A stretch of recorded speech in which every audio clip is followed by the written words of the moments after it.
The bullet missed Caleb Hartley's head by 3 inches, close enough that he felt the heat sear past his ear, close enough that he heard the whistle of death itself. He didn't flinch.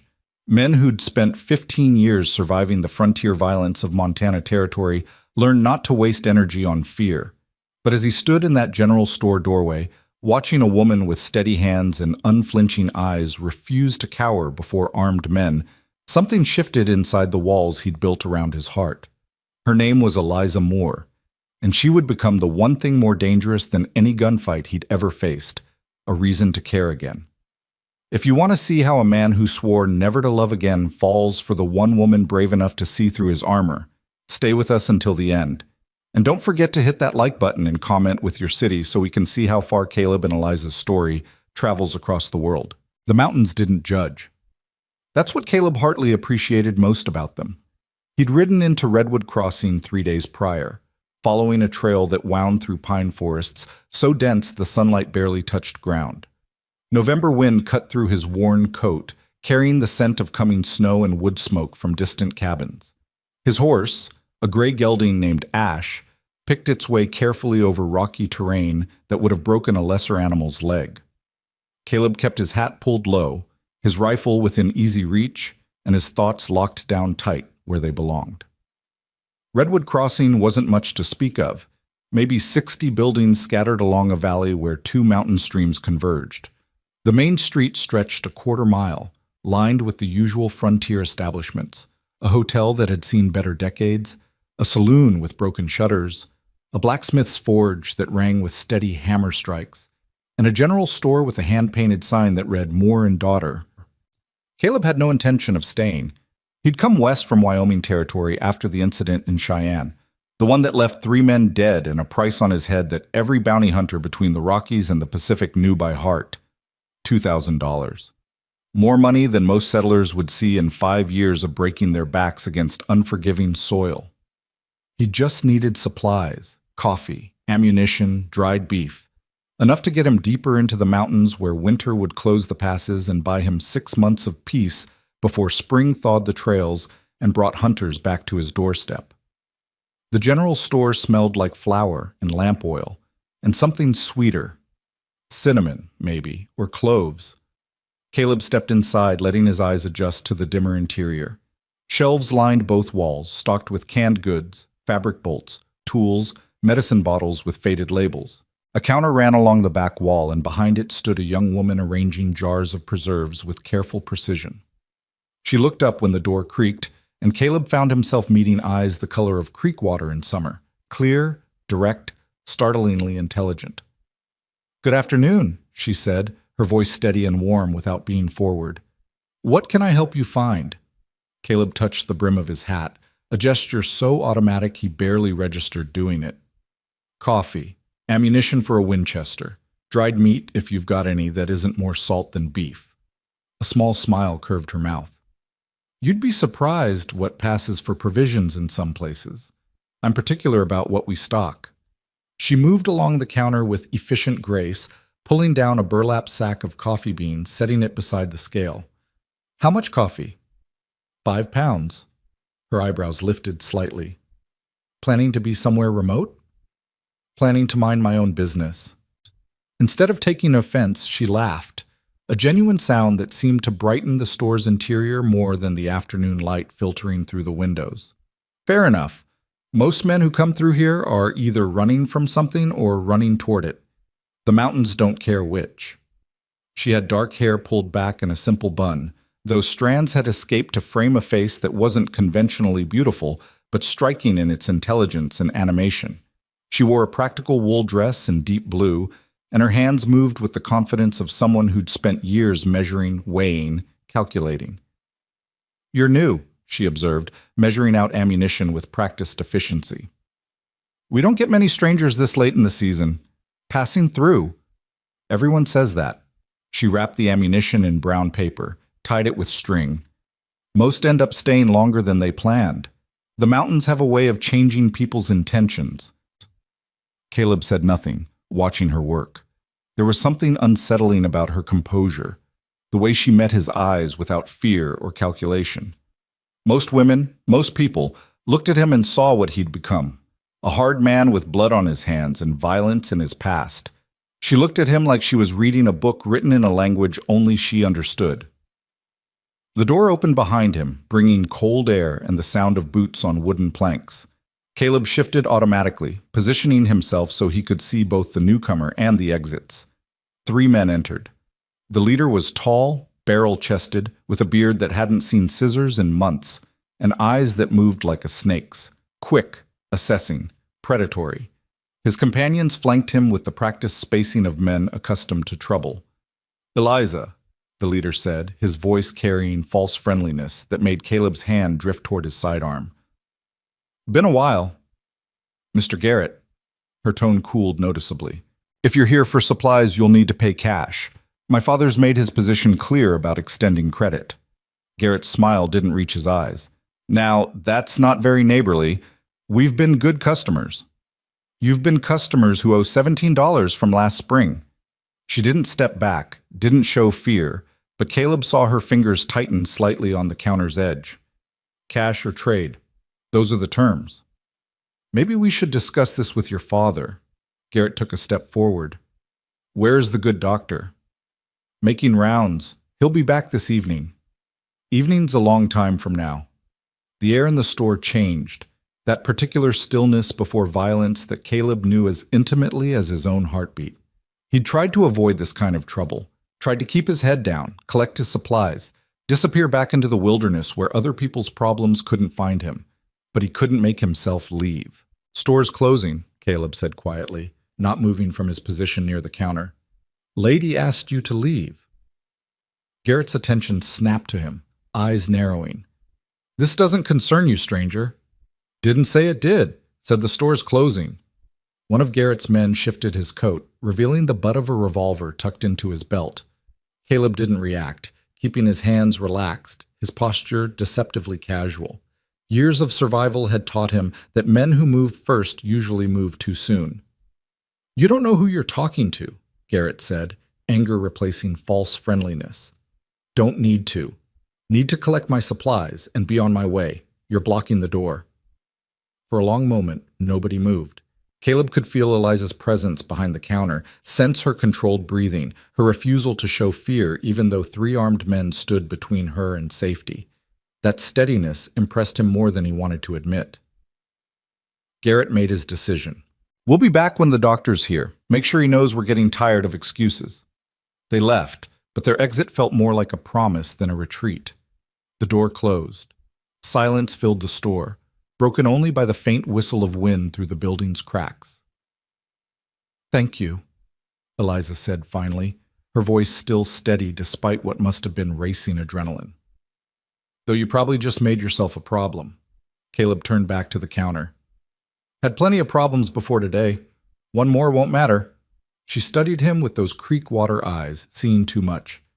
"You're not just passing through, are you? You're running." "Didn't say that." "You didn't have to." She pushed his supplies toward him, already wrapped and ready. "Coffee, ammunition, dried beef, that's more meat than salt. That'll be $4. He counted out the coins, careful not to let his hands linger when she collected them. But as he gathered his purchases, she spoke again. "My father's surgery is behind the hotel. If you need medical attention, he doesn't ask questions." "Don't need a doctor." "Everyone needs something eventually." She paused, tilting her head slightly. "My name's Eliza Moore. If you're going to make enemies in my store, I should at least know who you are." He shouldn't answer. Shouldn't give her anything that could connect him to the man whose description was printed on wanted posters from Wyoming to California. But something about her directness, her refusal to play the usual frontier games of pretense and polite ignorance, made him speak. "Caleb Hartley." "Well, Caleb Hartley." She extended her hand across the counter, an unexpected gesture that caught him off guard.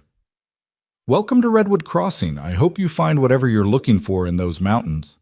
Her handshake was firm, her skin warm despite the cold air seeping through the store's walls. The contact lasted only seconds, but Caleb felt it like a brand. He left without another word, loading his supplies into Ash's saddlebags with methodical efficiency. The sky had darkened while he was inside, clouds moving in from the north carrying the promise of early snow.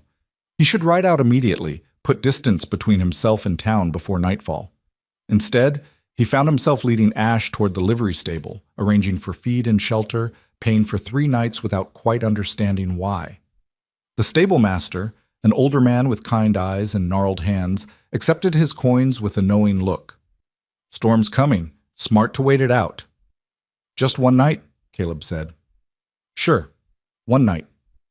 The old man smiled like he'd heard that particular lie before. "Stall's in the back. Fresh hay, good water. Your horse will be comfortable." Caleb settled Ash into the stall, removing the saddle and rubbing down the gelding's coat with steady strokes. The horse leaned into his touch, content after days of hard riding. Outside, snow began to fall, lazy flakes that drifted through the stable's open doors like pieces of torn paper. He should have felt relief at having shelter and supplies. Instead, he felt unsettled, like standing on ground that looked solid but might give way at any moment. The hotel room was sparse but clean, a narrow bed, a washstand, a window that overlooked the main street. Caleb stood at that window as darkness fell, watching lantern light bloom in windows along the street, watching townspeople hurry home through increasing snowfall. His eyes found the general store without conscious direction. Light still glowed behind its windows. Through the glass, he could see Eliza moving about, closing shutters, securing the day's receipts. Her father had returned, a tall man with silver hair and gentle bearing who embraced his daughter with obvious affection. Caleb watched longer than he should have, then forced himself to turn away. He'd spent 15 years perfecting the art of not caring. 15 years since Clara died in childbirth, taking their daughter with her. 15 years since he'd buried them both on a windswept hillside in Kansas, and walked away from the only future he'd ever wanted. He'd learned to move through the world like smoke, present, but not substantial, visible, but untouchable. Caring meant vulnerability. Vulnerability meant loss. And loss meant the kind of pain that turned men into hollowed-out versions of themselves, going through motions without meaning. He'd chosen solitude deliberately, methodically, permanently. So why couldn't he stop thinking about creekwater eyes and a handshake that felt like connection? Morning brought 6 inches of fresh snow and a commotion that dragged Caleb from uneasy sleep. Shouts echoed from the street below. He moved to the window, hand automatically checking the revolver he'd slept beside. Through the falling snow, he could see a crowd gathering near the edge of town, people pointing toward the mountain road. Caleb dressed quickly, strapping on his gun belt, shrugging into his coat. Whatever was happening wasn't his concern. He'd leave today, storm or no storm, put Redwood Crossing behind him before he made the mistake of staying longer. But as he descended the hotel stairs, he heard a name that stopped him cold. Attacked the doctor's wagon. Garrett and his men. Miss Moore was with him. Caleb was moving before conscious thought engaged, pushing through the crowd, following tracks in the snow that led toward the mountain road. Other men joined him, shopkeepers, farmers, the blacksmith with a shotgun, all converging on whatever had drawn their alarm. They found the wagon overturned in a ditch 200 yards from town, one wheel completely shattered. Dr. Moore sat against a boulder, blood streaming from a cut above his eye, his daughter kneeling beside him with her coat pressed against the wound. Garrett and 2 of his men stood nearby, rifles casually held but unmistakably ready. The 3rd man was going through the doctor's medical bag, dumping supplies in the snow. "Just paying ourselves what we're owed," Garrett called out as townspeople approached. "Doctor here said he couldn't extend credit, figured we'd collect another way." Caleb didn't announce himself. Didn't waste time with words. He simply raised his rifle and fired, the shot echoing through the snowy silence, kicking up white powder 3 inches from Garrett's boot. "Next one's in your leg," Caleb said quietly, already chambering another round. "One after that's in your chest. You've got about 5 seconds to decide if that debt's worth dying for." Garrett spun, face darkening with rage when he recognized Caleb. "You're making a big mistake, friend." "Made plenty of those. This isn't one of them." The blacksmith and several other men had spread out, weapons raised, faces hard with the particular anger that came from seeing neighbors attacked. Garrett might have been willing to face one stranger, but not an entire town. "This isn't over," he snarled, backing toward his horse. His men followed, mounting quickly, wheeling away toward the mountains. Caleb kept his rifle trained on them until they disappeared into the trees, then turned to where Eliza knelt beside her father. She looked up at him with eyes that held gratitude and something else, recognition maybe of what he'd just revealed about himself. Men didn't shoot with that kind of precision unless they'd done it before, many times, in circumstances where hesitation meant death. "He needs stitches," she said, voice steady despite the blood on her hands. "Can you help me get him back to town?" Between Caleb and the blacksmith, they fashioned a rough litter from pine branches and spare rope. Dr. Moore protested weakly, insisting he could walk, but his daughter overruled him with gentle firmness that suggested long practice at managing her father's stubbornness. "You've got a concussion," she told him, "and possibly cracked ribs. You're being carried whether you like it or not." They transported him to the surgery, a small building behind the hotel that smelled like carbolic acid and dried herbs. Eliza worked with swift efficiency, cleaning the wound, preparing sutures, while other townspeople crowded the doorway asking questions. Caleb stood apart, near the window, watching the mountain road for any sign of Garrett's return, but his attention kept drifting back to Eliza, the way she moved with absolute confidence despite her father's injury, the calm instructions she gave to those helping, the brief moment when her hands trembled after she'd finished the last stitch and thought no one was watching. "You should have stayed away." Dr. Moore's voice was weak but clear. He'd been watching Caleb with eyes too perceptive for comfort. "Garrett's dangerous. He's got connections with timber operations up in the high country, men who don't follow any law but their own." "Man's got a habit of making enemies," Caleb replied, not looking away from the window. "Is that what you're doing? Making enemies or collecting them?" Before Caleb could answer, Eliza crossed to the window, standing close enough that he could smell soap and wood smoke in her hair. "Thank you," she said quietly, meant only for him. "If you hadn't been there, don't thank me, just did what needed doing." "Most people wouldn't have." She studied his profile, and he felt the weight of her attention like physical touch. "You're not most people, are you?" "Don't know what you mean." "I think you do." She glanced back at her father, who'd closed his eyes, exhaustion and pain pulling him toward sleep. "He'll be all right. The concussion's not severe, and the ribs will heal if he actually rests, which he won't." A smile flickered across her face, brief, tired, affectionate. "He's impossible as a patient." "Doctors usually are." "Are you speaking from experience?" Caleb finally looked at her, finding her closer than he'd realized, close enough to see gold flecks in those creekwater eyes. "Had my share of injuries." "I can see that." She reached toward the scar that ran along his jaw, a memento from a knife fight in Denver 3 years back, then stopped herself, hand falling. "Sorry, occupational habit. I've been helping my father since I was 12. I see wounds even when people try to hide them." "Not hiding anything." "No?" Her voice was soft but skeptical. "Then why do you look like a man expecting the world to attack at any moment?" "Because it will," Caleb thought, but didn't say. "Because it always does. Because caring about anything means giving the universe ammunition to destroy you." The door opened before he could formulate a response that wasn't complete honesty. The town sheriff entered, a lean man with silver hair and intelligent eyes that took in the scene with practiced assessment. "Heard about the trouble," he said, removing his hat. "Garrett?" "And 2 others," Eliza confirmed. "They overturned our wagon deliberately, took our supplies, assaulted my father. I'll ride out to their camp, have a conversation." The sheriff's jaw tightened, though I expect they'll claim it was an accident or that the doctor owed them money. $17 doesn't justify assault and robbery, Eliza said sharply. "No, ma'am, it doesn't. But Garrett's got friends in the territorial capital, men who own mining operations and timber concerns. Makes justice complicated."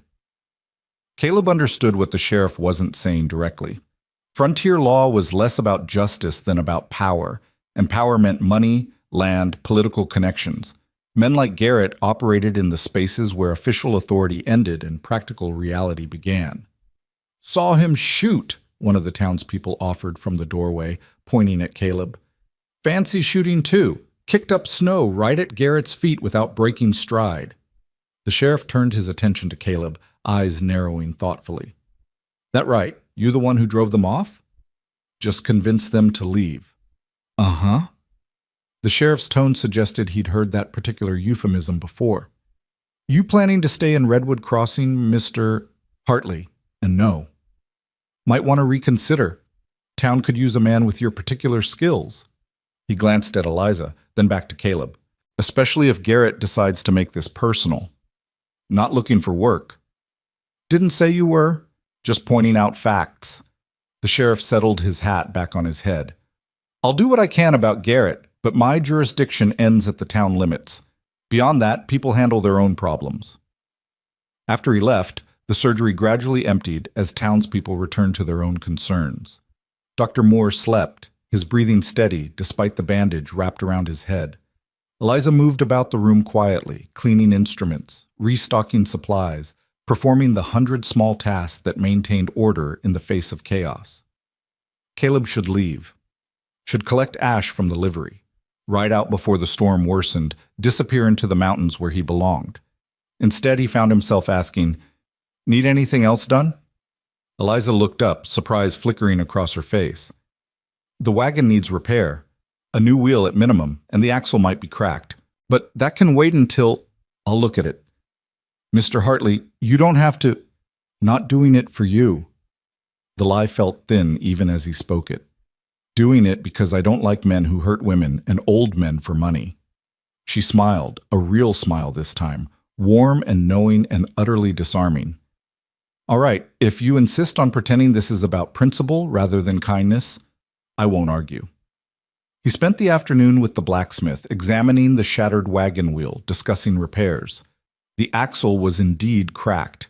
Not severely, but enough that it needed reinforcing before the wagon could safely navigate mountain roads again. Take 2 days, the blacksmith, a man named Thomas with arms like tree trunks, estimated. Maybe 3 if we do it right. You know your way around tools? Caleb had spent years working ranches before everything fell apart.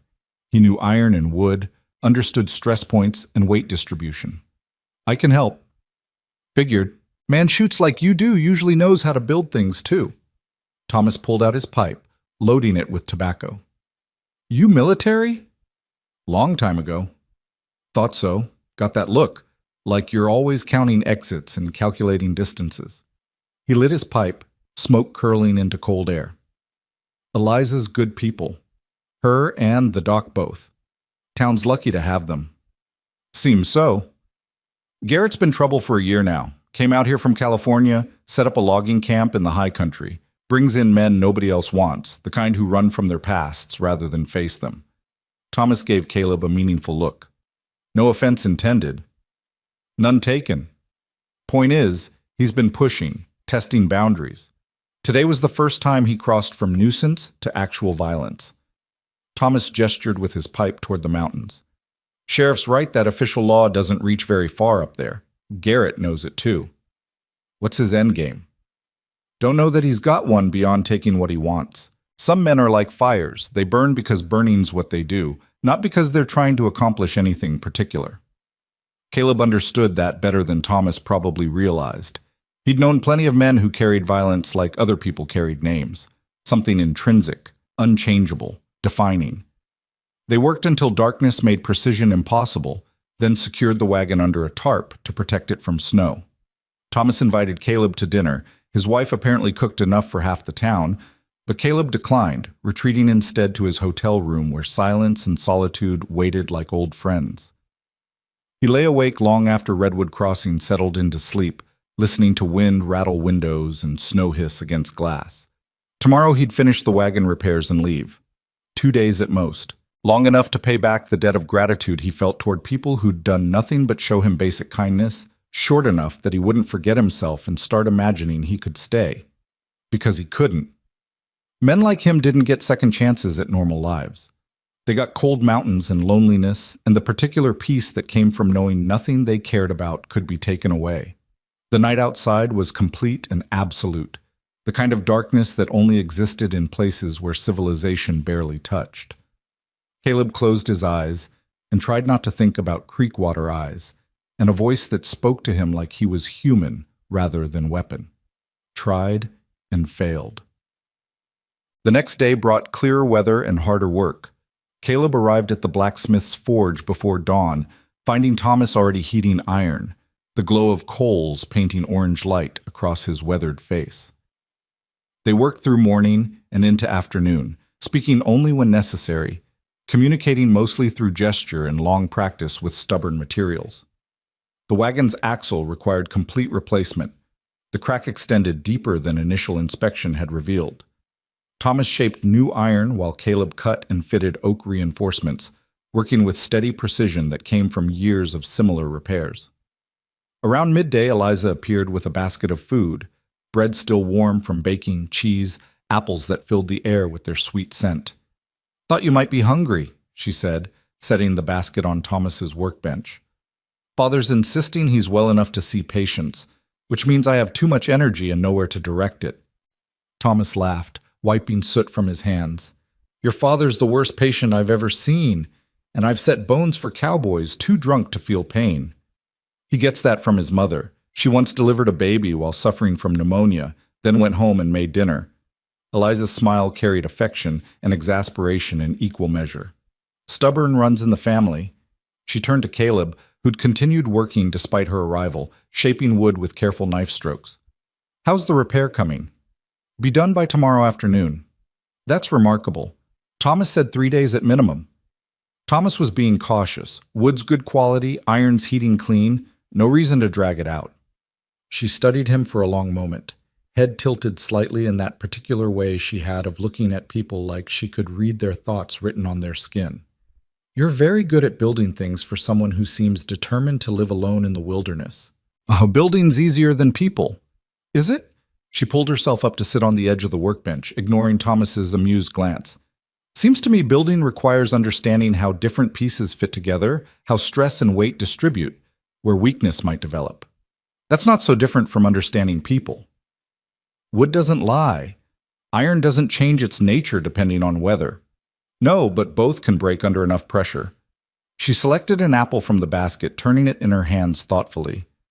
"Everything breaks eventually, Mr. Hartley. The question is whether breaking means ending or just changing shape." Caleb set down his knife, finally looking at her directly. "You always talk like this?" "Like what?" "Like you're trying to solve a puzzle nobody asked you to solve." Her laugh was unexpected and genuine. "Fair criticism. My father says I inherited his analytical mind, but not his social discretion. I have a terrible habit of treating every conversation like a diagnosis." "And what's your diagnosis?" "Of you?" She took a bite of apple, chewing thoughtfully. "You're running from something that hurt you badly enough that you'd rather live alone in the mountains than risk feeling it again. You're competent at violence, but you don't enjoy it, which means you're not naturally cruel. And despite every obvious effort to remain distant and uninvolved, you can't help acting when you see people in need." The accuracy of her assessment felt like standing too close to a fire, uncomfortable, exposing, impossible to ignore. "You don't know anything about me," Caleb said, but the words lacked conviction. "I know enough." She slid down from the workbench, dusting flour from her skirt. "I know you saved my father's life. I know you're spending time you don't have fixing our wagon, even though you could have ridden out yesterday. And I know you're a better man than you think you are, which might be the saddest thing I've learned this week." She left before he could respond, taking the basket, but leaving behind the scent of apples and bread and something else. Possibility, maybe, or hope. Thomas cleared his throat, breaking the silence. "She's something, isn't she? Talks too much. Does that. Also saved my youngest son's life 2 winters ago when fever nearly killed him. Sat up 3 nights straight, wouldn't let him slip away." Thomas returned to shaping iron, hammer ringing against anvil. Her mother died when she was 14, cholera. After that, she became her father's assistant, learned doctoring by necessity, stayed because she's got a gift for healing. Could have gone to a big city, made a name for herself, chose to stay here instead. Why? Says people need doctors more in places like this. Says fancy medical schools teach you about disease, but mountains teach you about survival. Thomas plunged hot iron into water, steam hissing. "I think she just likes being somewhere people need her. Some folks are built that way. They find meaning in being useful." Caleb understood that impulse better than Thomas probably realized. He'd spent years trying to be useful, to his family, his community, the various ranches and operations that had employed him. Usefulness had given him purpose, identity, reason to wake up each morning. Then Clara died, and usefulness hadn't mattered anymore. Nothing had mattered. He'd walked away from everything because staying hurt too much, because every familiar place and person reminded him of loss so profound it felt like drowning on dry land. He'd chosen the mountains because they demanded nothing, because their indifference felt safer than human connection. But now, working in Thomas's forge, feeling the satisfying resistance of wood under his blade, hearing the blacksmith's casual stories about a town and its people, now he felt something dangerous stirring. Not happiness exactly, but its distant cousin, purpose. They finished the axle just as sunset painted the western sky in shades of copper and gold. The new piece fit perfectly. Reinforced oak supporting fresh iron, strong enough to handle mountain roads for years to come. "Good work," Thomas declared, stepping back to admire their efforts. "Real good work. You've got a craftsman's touch." "Just following basic principles." "Nah, there's a difference between competent and excellent. You're the latter." Thomas began banking the forge's coals, the rhythmic sounds familiar as breathing. You ever decide you want to stop running, Redwood Crossing could use someone with your skills. I'm getting old, and this town's going to need a blacksmith eventually. Not planning to stay. Of course not. Nobody ever does. Thomas's smile suggested he didn't believe that any more than Caleb did. But if you change your mind, offer stands. Caleb walked back toward the hotel through deepening twilight, his boots crunching through snow that had already begun to refreeze in dropping temperatures. Smoke rose from chimneys, lamplight glowed warm behind windows, and somewhere a dog barked its nightly territorial claims. This was what he'd run from, not just loss, but the aching vulnerability of caring about anything. Towns meant neighbors who knew your business. Communities meant expectations and obligations. Connection meant having something precious enough that losing it could break you all over again. He'd survived by staying separate, by refusing to let anyone matter. But as he passed the general store, seeing Eliza through the window helping her father inventory supplies despite his protests, Caleb felt the careful walls he'd built start to crack. He didn't stop walking, didn't allow himself to acknowledge what he felt, just kept moving toward the hotel and the loneliness waiting there like an old coat, comfortable, from years of wear but no longer quite fitting right. Tomorrow, he'd finish the wagon and leave. Tomorrow, this dangerous feeling would fade into memory. Another might have been to bury alongside everything else. Tomorrow he'd go back to being the man who chose solitude over pain. Tonight, he stood at his window and watched lamplight in a store window and wondered what it might feel like to choose differently. The wagon wheel was nearly complete when the first shot rang out. Caleb dropped his tools and had his revolver drawn before the echo faded. Instincts honed by 15 years of frontier violence taking over before conscious thought engaged. Thomas dove behind the forge, reaching for the shotgun he kept mounted on the wall. "Stay down," Caleb ordered, moving toward the forge's open door in a crouch, using the frame for cover while his eyes scanned the street. Nothing moved. Snow lay undisturbed except for boot prints leading to various businesses. Morning sun painted everything in sharp winter light that revealed rather than concealed. Then he saw her. Eliza, standing in the doorway of the general store, her hand pressed against the frame, her face pale. Not injured, but shaken. She pointed toward the far end of town, toward the mountain road. Another shot cracked through cold air, and this time Caleb saw the muzzle flash from the tree line 50 yards beyond the last building. Not aimed at anyone, just a warning, a message written in gunpowder and threat. "Hartley!" Garrett's voice carried across the distance, thick with anger and something uglier. "You've got something that belongs to me!" Caleb's jaw tightened. He'd known this was coming, had felt it building like pressure before a storm. Men like Garrett didn't forget humiliation, and being driven off in front of the entire town would have festered like an infected wound. "Don't know what you're talking about," Caleb called back, keeping his position, his revolver ready, but not visible from Garrett's vantage point. "The hell you don't. You cost me respect, cost me money, cost me something I intend to collect." A pause, then Garrett's voice grew harder. "You can walk out here and we settle this, or I can come in there and settle it where innocent folks might get hurt. Your choice." Thomas had retrieved his shotgun and moved to Caleb's side, his weathered face set in grim lines. He won't come into town. Sheriff's office is right there, and even Garrett's not stupid enough to start a gunfight on Main Street. He doesn't have to come in, just has to wait. Caleb watched the tree line, counting shadows, estimating numbers. 3 men, maybe 4. Garrett and his usual companions, plus whoever else he'd recruited since the wagon incident. He's trying to draw me out. Then don't go. He'll hurt people until I do. That's what men like him do. They make their problems everybody's problem until somebody fixes them.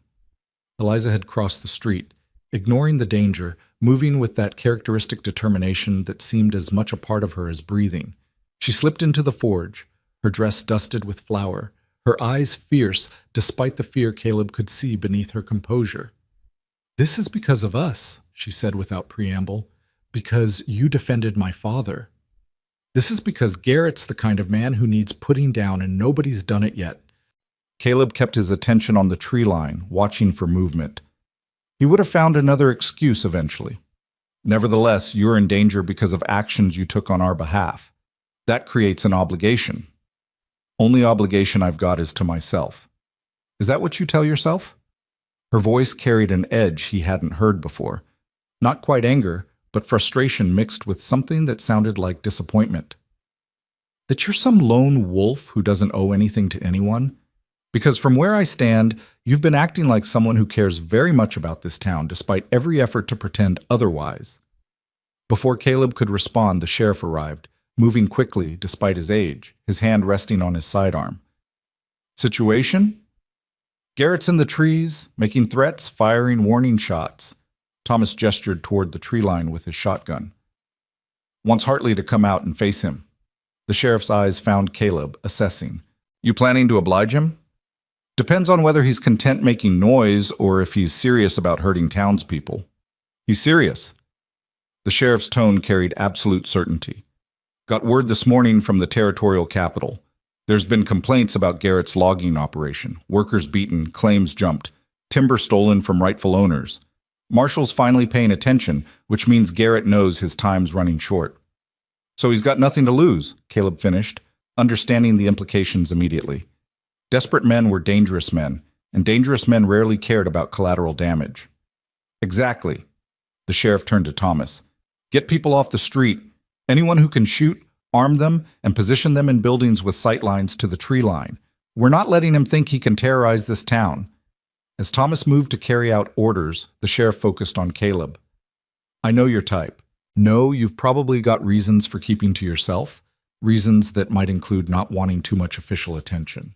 But right now, I need to know, can you handle yourself if this turns into a fight?" Caleb met his gaze steadily. "Yes." "Good. Because Garrett's got at least 4 men with him, all armed, all mean as snakes. Town's got maybe a dozen men who can shoot straight, but most of them are farmers and shopkeepers. They've got courage, but not much experience with actual violence. And you think I do.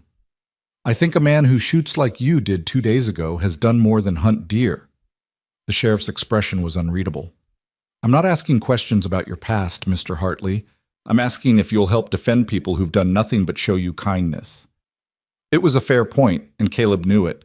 These people, Thomas, Eliza, Dr. Moore, even the sheriff, they'd treated him like a human being rather than a problem to be solved.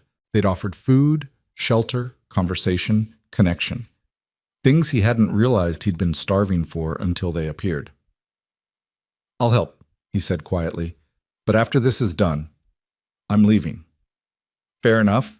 The sheriff nodded once, then turned his attention to Eliza, who'd remained silent during their exchange. "Miss Moore, you need to get to your father's surgery and stay there. If shooting starts, people will need medical attention," she interrupted calmly. "I'm not hiding while others take risks on my behalf." "Eliza," Caleb started, but she cut him off with a look that could have frozen whiskey. Don't you dare suggest I'm helpless, or that staying safe is more important than being useful.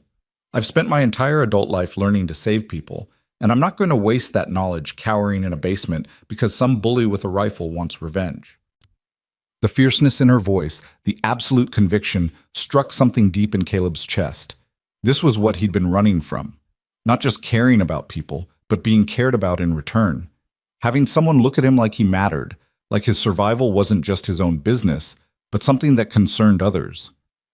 "Then stay in the surgery," he said, forcing his voice to remain steady. "Keep your head down and your door barred.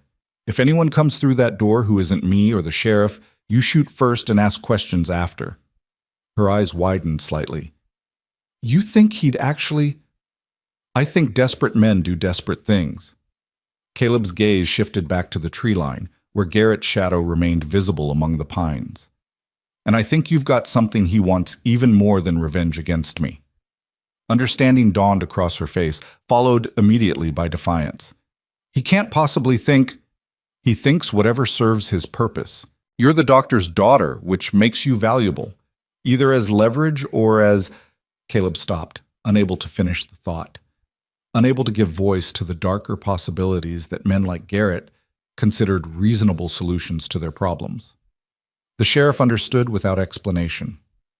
"I'll put 2 men at the surgery, armed, experienced. Nobody gets through that door who doesn't belong there." Another shot rang out, this one striking the forge's wall, sending splinters of wood flying. The message was clear. Garrett's patience was wearing thin. "Last chance, Hartley." Garrett's voice carried false joviality that made Caleb's skin crawl. "Come on out, and we talk like civilized men, or stay in there and wonder which window I'll shoot through next." Caleb checked his revolver, confirming each chamber held fresh ammunition, then grabbed his rifle from where it leaned against the workbench. The weight felt familiar, comfortable in a way that should have been troubling, but wasn't. Some men were born for violence. Others learned it through necessity. Caleb had been both. "I'm going out the back," he told the sheriff. "Give me 3 minutes to circle around through the alley behind the hotel. When you hear me call out, that's when you know I'm in position." "And then what?"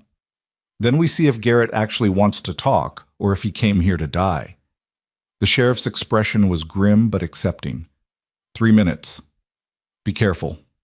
Caleb moved toward the forge's back door, but Eliza caught his arm, her fingers tight against his sleeve. When he looked at her, he saw fear mixed with something else, concern, genuine and unmistakable. "Don't get yourself killed for us," she said quietly, meant only for him. "Whatever debt you think you owe, it's not worth dying for." "Wasn't planning on dying." "Men never are. That's how graveyards get filled." Her hand remained on his arm, warm even through fabric. "Promise me you'll come back." "Can't promise what I can't control." "Then promise you'll try." Her voice dropped lower, urgent. "Promise me that surviving matters to you as much as protecting others." For a moment, Caleb forgot about Garrett, about the threat waiting in the trees, about everything except Creekwater eyes looking at him like his life held value beyond what he could do or defend or fight. Nobody had looked at him that way in 15 years. "I'll try," he said, and meant it.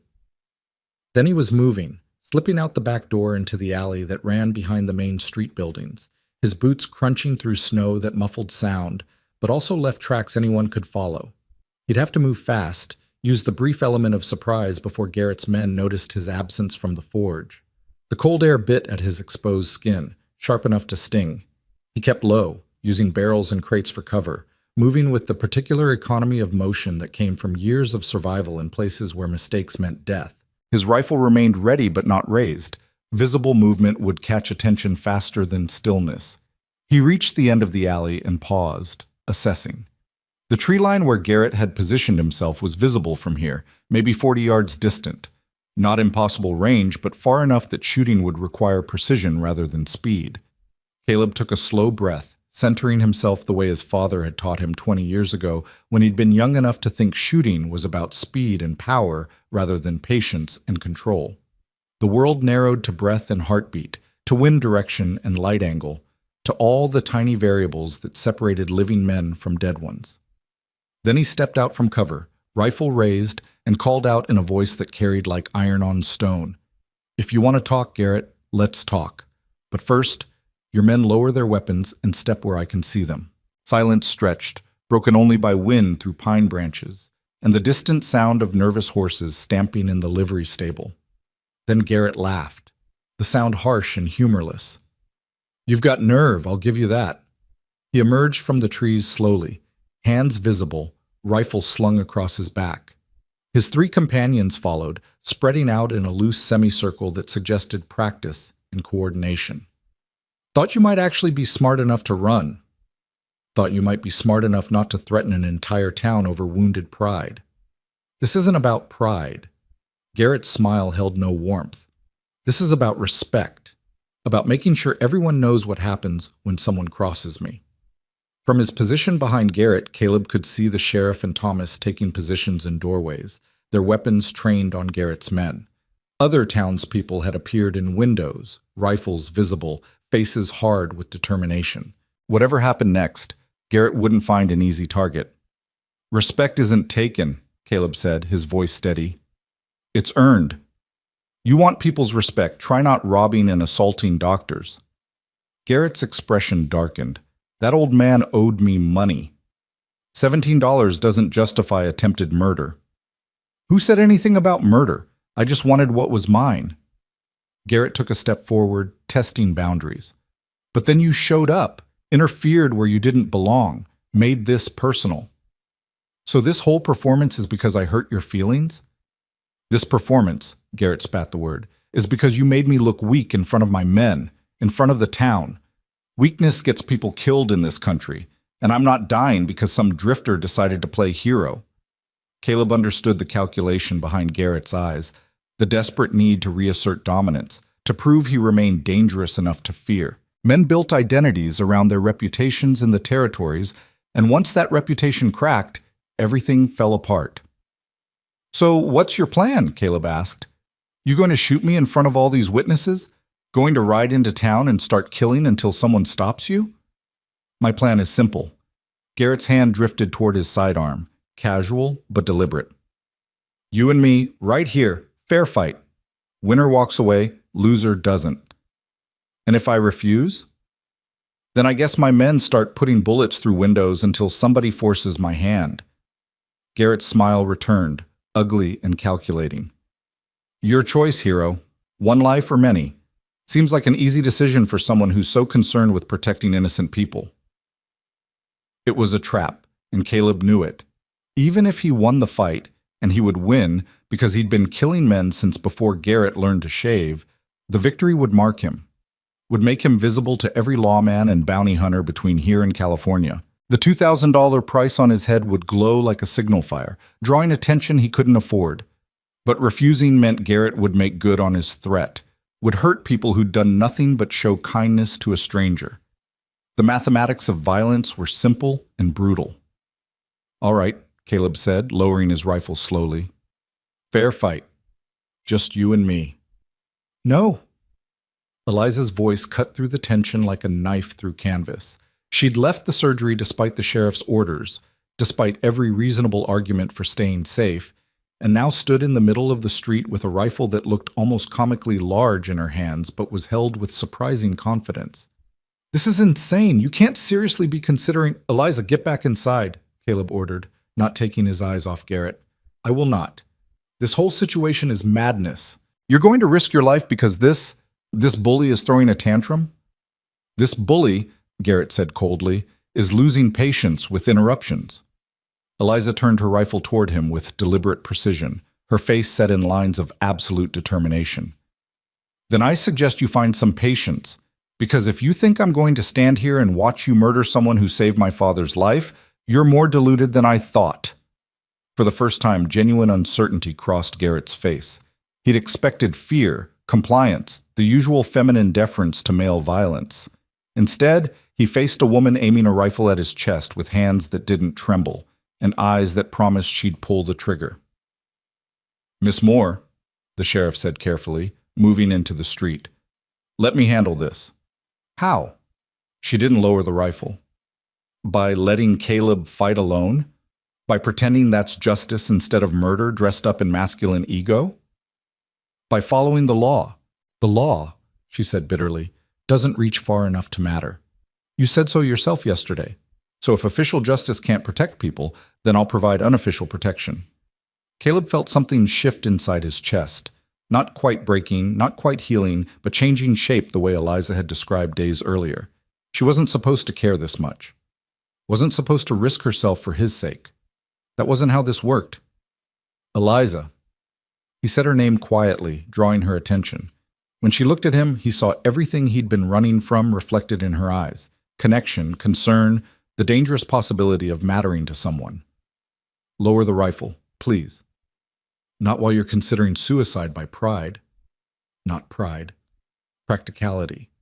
He gestured toward Garrett's men, toward the windows where townspeople watched, toward the entire situation balanced on the edge of violence.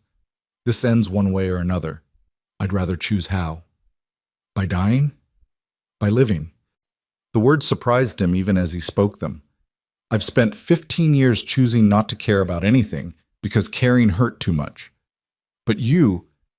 He stopped, searching for words that could express what he barely understood himself. You make it hard to keep choosing death. Her eyes widened, rifle lowering slightly.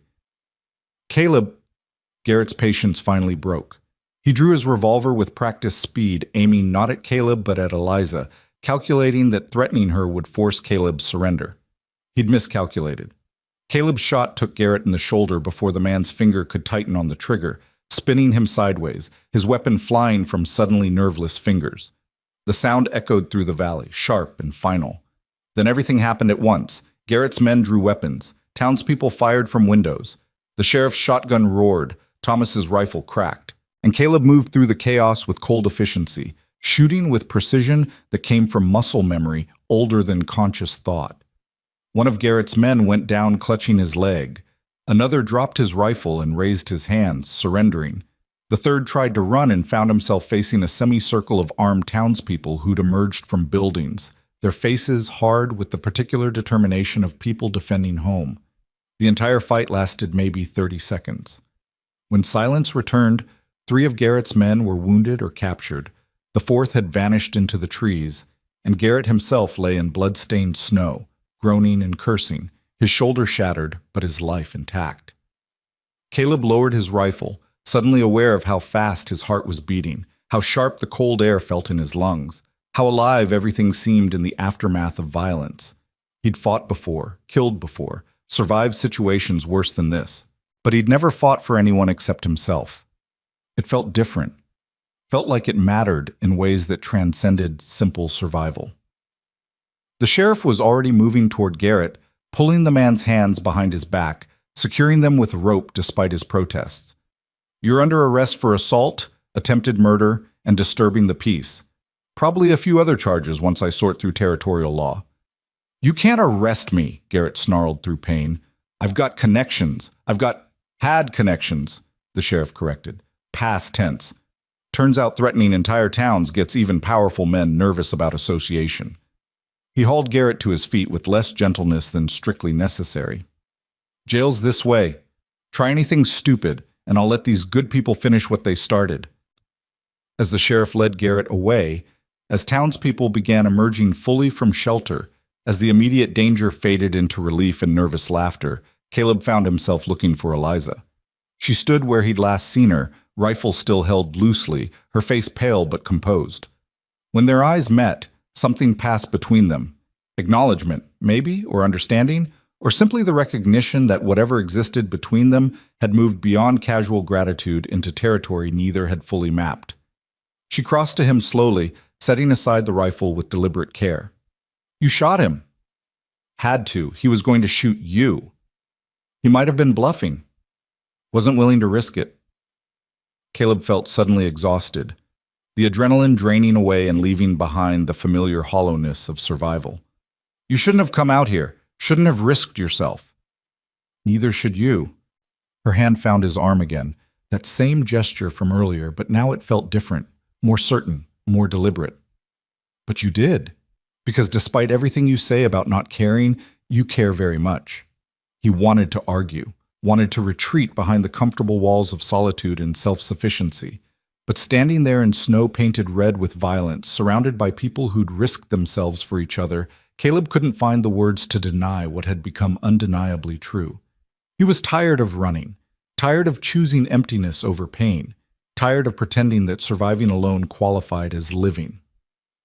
The wagon's finished, he said instead, deflecting. Axles solid, wheels strong. Should get you through the winter.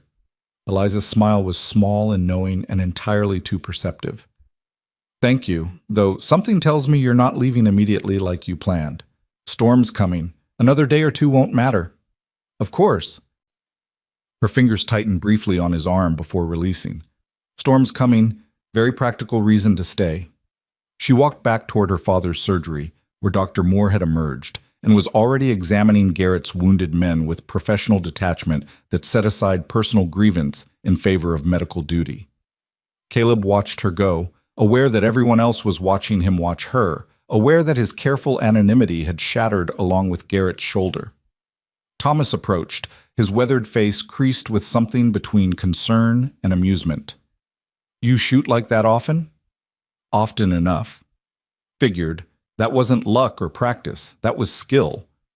Thomas pulled out his pipe, loading it with steady hands despite what they'd just witnessed. Sheriff's going to have questions. Territorial Marshal might too once word spreads about this. I know. You worried about that? Caleb considered lying, considered falling back on deflection and distance. Instead, he said simply, yes. Well, Thomas lit his pipe, smoke curling into cold air. Town's got a way of forgetting to mention certain details when officials come asking, especially when those details involve someone who just saved lives. It was an offer of protection, of community solidarity, of the kind of loyalty Caleb had forgotten existed. He didn't know how to respond except with truth. I appreciate that. Don't appreciate it yet. Wait until you see how much gossip comes from all this. Thomas's smile was genuine. Small towns run on two things, commerce and conversation. You just provided enough material for both to last until spring. The rest of the day passed in a blur of questions and explanations and the particular exhaustion that followed violence. The sheriff took statements, examined evidence, documented everything with methodical precision that suggested he'd done this before. Dr. Moore treated wounds with professional efficiency, assisted by Eliza, who worked with calm competence that belied her earlier fear. Caleb answered questions honestly but sparingly, providing enough information to satisfy legal requirements without revealing details that might connect him to wanted posters or past incidents. The sheriff seemed content with this approach, asking nothing about Caleb's history beyond what was immediately relevant. As evening approached and Redwood Crossing settled into uneasy peace, Caleb found himself back at the hotel, standing at his window, watching lamplight bloom along the main street. The town looked the same as it had yesterday, but everything felt different. He'd meant to leave, had planned to disappear back into the mountains where consequences couldn't follow and connections couldn't form. But Garrett's attack had changed the calculus, had revealed something Caleb hadn't wanted to acknowledge, that isolation wasn't safety, just a different kind of prison. A knock on his door interrupted his thoughts. When he opened it, he found Eliza standing in the hallway, her dress exchanged for riding clothes, her hair loose around her shoulders in a way that made her look younger and somehow more certain simultaneously. "May I come in?" she asked, though her tone suggested she'd come in regardless of his answer. Caleb stepped aside, letting her enter, aware of how small the room suddenly seemed with both of them in it. She moved to the window, looking out at the same view he'd been studying. "My father wanted me to thank you. He would have come himself, but he's monitoring the prisoner's wounds. No thanks necessary. He disagrees, says you saved not just his life, but his daughter's, and that creates a debt he takes seriously."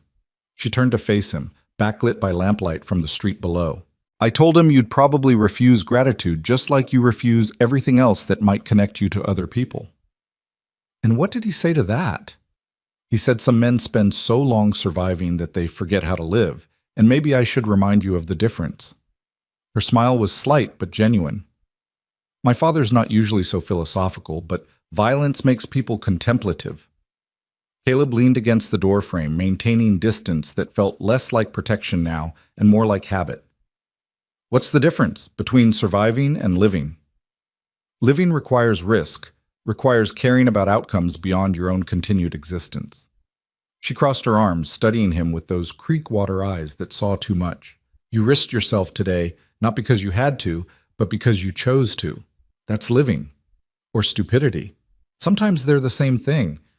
She moved closer, closing distance he'd carefully maintained, standing close enough that he could smell lavender soap and wood smoke. "Can I ask you something?" "Seems like you're going to regardless." "What happened to you? What hurt you so badly that you'd rather live alone on a mountain than risk feeling it again?" The question hung between them, honest and direct and completely unfair in its accuracy. Caleb could deflect, could refuse to answer, could maintain the careful walls that kept his past separate from his present. Instead, he found himself speaking. "I had a wife, Clara. We were young, thought we had time to figure everything out." The words came slowly, rusty from disuse. "She died in childbirth. Our daughter died with her. I buried them both on a hillside in Kansas and walked away from everything we'd built because staying hurt too much." Eliza's expression softened, but she didn't offer platitudes or empty sympathy. "How long ago?" 15 years. "And you've been running ever since?" "Not running. Surviving." "By avoiding anything that might matter?" Her voice was gentle but unsparing. "That's not surviving, Caleb. That's just dying slowly." "Maybe, but it doesn't hurt." "Doesn't it?" She reached out, her hand hovering near his face but not quite touching. "Because from where I stand, you look like someone carrying pain so old and familiar, you've forgotten it's there." He should pull away, should end this conversation before it went further into territory he'd spent years avoiding. But her proximity, her directness, the way she refused to let him hide behind comfortable lies, all of it felt like standing too close to fire, uncomfortable but alive. "What do you want from me, Eliza?" "I want you to stop leaving before you've actually arrived." Her hand dropped. "I want you to consider that maybe, just maybe, you deserve something better than cold mountains and loneliness." "And what would that something be?" "I don't know yet, but I'd like the chance to find out." She held his gaze steadily. "Stay. Not because of debt or obligation or practical excuses about weather. Stay because you want to see what happens when you stop running." It was the most direct proposal Caleb had received in 15 years. Not for romance or relationship or anything defined, just for the simple revolutionary act of remaining present instead of disappearing. "I can't promise anything," he said finally. "I'm not asking for promises, I'm asking for possibility." She moved toward the door, pausing with her hand on the frame. "The choice is yours, Caleb. It always has been. You can keep choosing solitude, or you can choose to see where connection leads." Then she was gone, leaving behind the scent of lavender and the echo of questions he wasn't ready to answer. Caleb returned to the window, watching her cross the street toward her father's surgery, her figure illuminated briefly by lamplight before shadows swallowed her. The night outside was complete and absolute, the kind of darkness that offered both shelter and imprisonment. For 15 years, he'd chosen that darkness deliberately, had wrapped himself in it like armor, had used it to protect against pain and loss, and the terrible vulnerability of caring. But now, standing in a hotel room that no longer felt quite so much like temporary shelter, Caleb wondered if maybe Eliza was right. If maybe surviving and living weren't the same thing at all. If maybe it was time to stop running and see what happened when he stood still. The thought terrified him more than any gunfight ever had. Morning came with the kind of crystalline clarity that only followed violence, the air sharp enough to ache, the sunlight harsh against snow that had frozen overnight into a surface hard as stone. Caleb woke before dawn, his body responding to rhythms established over 15 years of solitary survival, and found himself unable to fall back asleep. He dressed in the dark, strapped on his gun belt more from habit than expectation of danger, and descended to the hotel's empty dining room where coffee sat warming on the stove. The proprietor, a widow named Mrs. Chen, who asked no questions and offered endless coffee, nodded at him from behind the counter. "Heard about yesterday," she said, pouring him a cup without being asked. "Town's grateful." "Just did what needed doing." "Maybe, but most folks just talk about what needs doing. You actually did it." She set the cup before him, steam rising like smoke. "You staying?" The question everyone seemed determined to ask. "Haven't decided." "Well, decide soon. Winter's settling in proper, and once the passes close, you're here until spring, whether you like it or not." She returned to kneading bread dough, her hands working with the steady rhythm of long practice.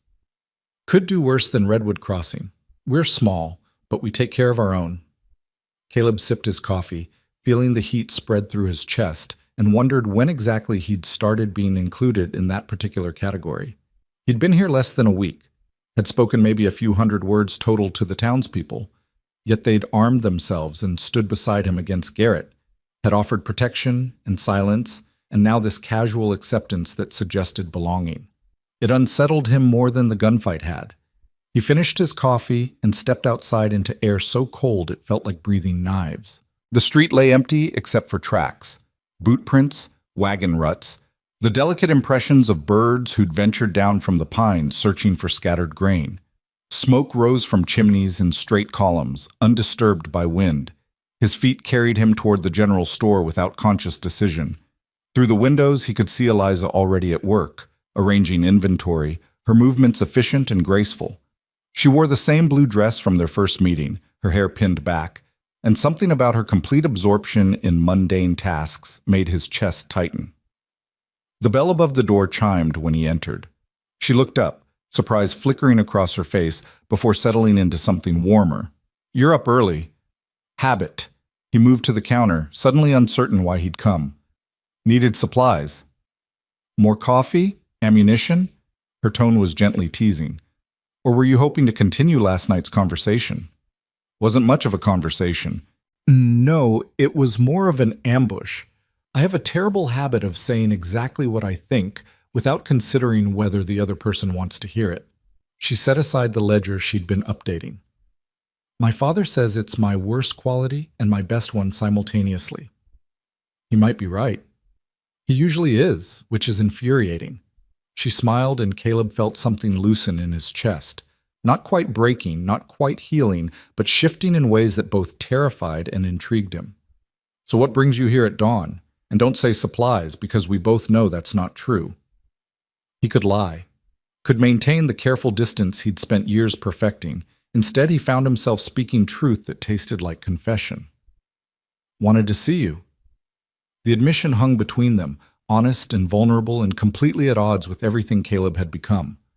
Eliza's eyes widened slightly, creek water catching light, and for a moment neither of them moved. "Why?" she asked finally, her voice soft. "Don't know. Can't seem to help it. That's the worst reason I've ever heard for anything." But she was smiling now, genuine and unguarded. Also possibly the most honest. Before Caleb could respond, the door opened and Dr. Moore entered, his silver hair slightly disheveled, his eyes carrying the particular exhaustion of someone who'd spent the night monitoring patients. He stopped when he saw Caleb, surprise giving way to something that looked like approval. "Mr. Hartley, I was hoping to find you this morning." "Doctor, I wanted to thank you properly for yesterday, for my daughter's safety, and for preventing what could have become a massacre." Dr. Moore moved to the counter, leaning against it with the careful posture of someone whose ribs still ached. "I'm in your debt." "No debt. Just did what anyone would have done." "That's demonstrably false, but I appreciate the modesty, Doctor." Moore's gaze was steady and assessing, a physician's look that saw past surfaces to underlying conditions. "May I speak plainly?" "Seems to run in the family."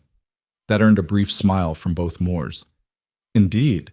Eliza gets her directness from me, though she's refined it into something approaching art." He paused, choosing words carefully. "You're a man with a past that troubles you. I don't need details to recognize pain when I see it, but I also see someone who's fundamentally decent despite obvious efforts to convince yourself otherwise."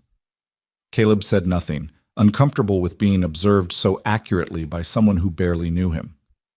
"My point," Dr. Moore continued, "is that Redwood Crossing could use someone like you.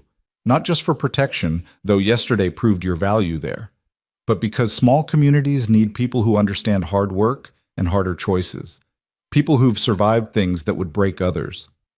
"I'm not staying." "So you keep saying. Yet here you are at dawn in my daughter's store, looking at her like she's water, and you've been walking through desert for 15 years. Dr. Moore's expression was knowing, but not unkind. "I was young once, Mr. Hartley. I remember what it feels like to fight against wanting something because wanting means risk." "Father," Eliza said, embarrassment coloring her voice, "perhaps you could be slightly less observant?" I'm a doctor. Observation is my profession. But he squeezed her shoulder affectionately before moving toward the back room. I'll leave you two to continue whatever conversation I interrupted. Just remember that life's too short to spend it running from possibilities. After he disappeared, silence filled the store, not uncomfortable exactly, but charged with everything unsaid between them. I apologize for my father, Eliza said finally. He means well, but subtlety has never been his strength. He's not wrong, though. About which part? About me looking at you like water after desert. Caleb met her eyes, feeling that same terrifying vulnerability from last night. About fighting against wanting things because wanting hurts. Eliza came around the counter slowly, closing the distance between them with deliberate care, like approaching something wild that might bolt. When she stood close enough to touch, she stopped. Can I tell you something? She asked. Seems like you're going to regardless. I'm terrified. The words came quietly but firmly. Of this. Of you. Of what it might mean if you stay or what it will mean if you leave. I've spent my entire adult life being practical and careful and sensible.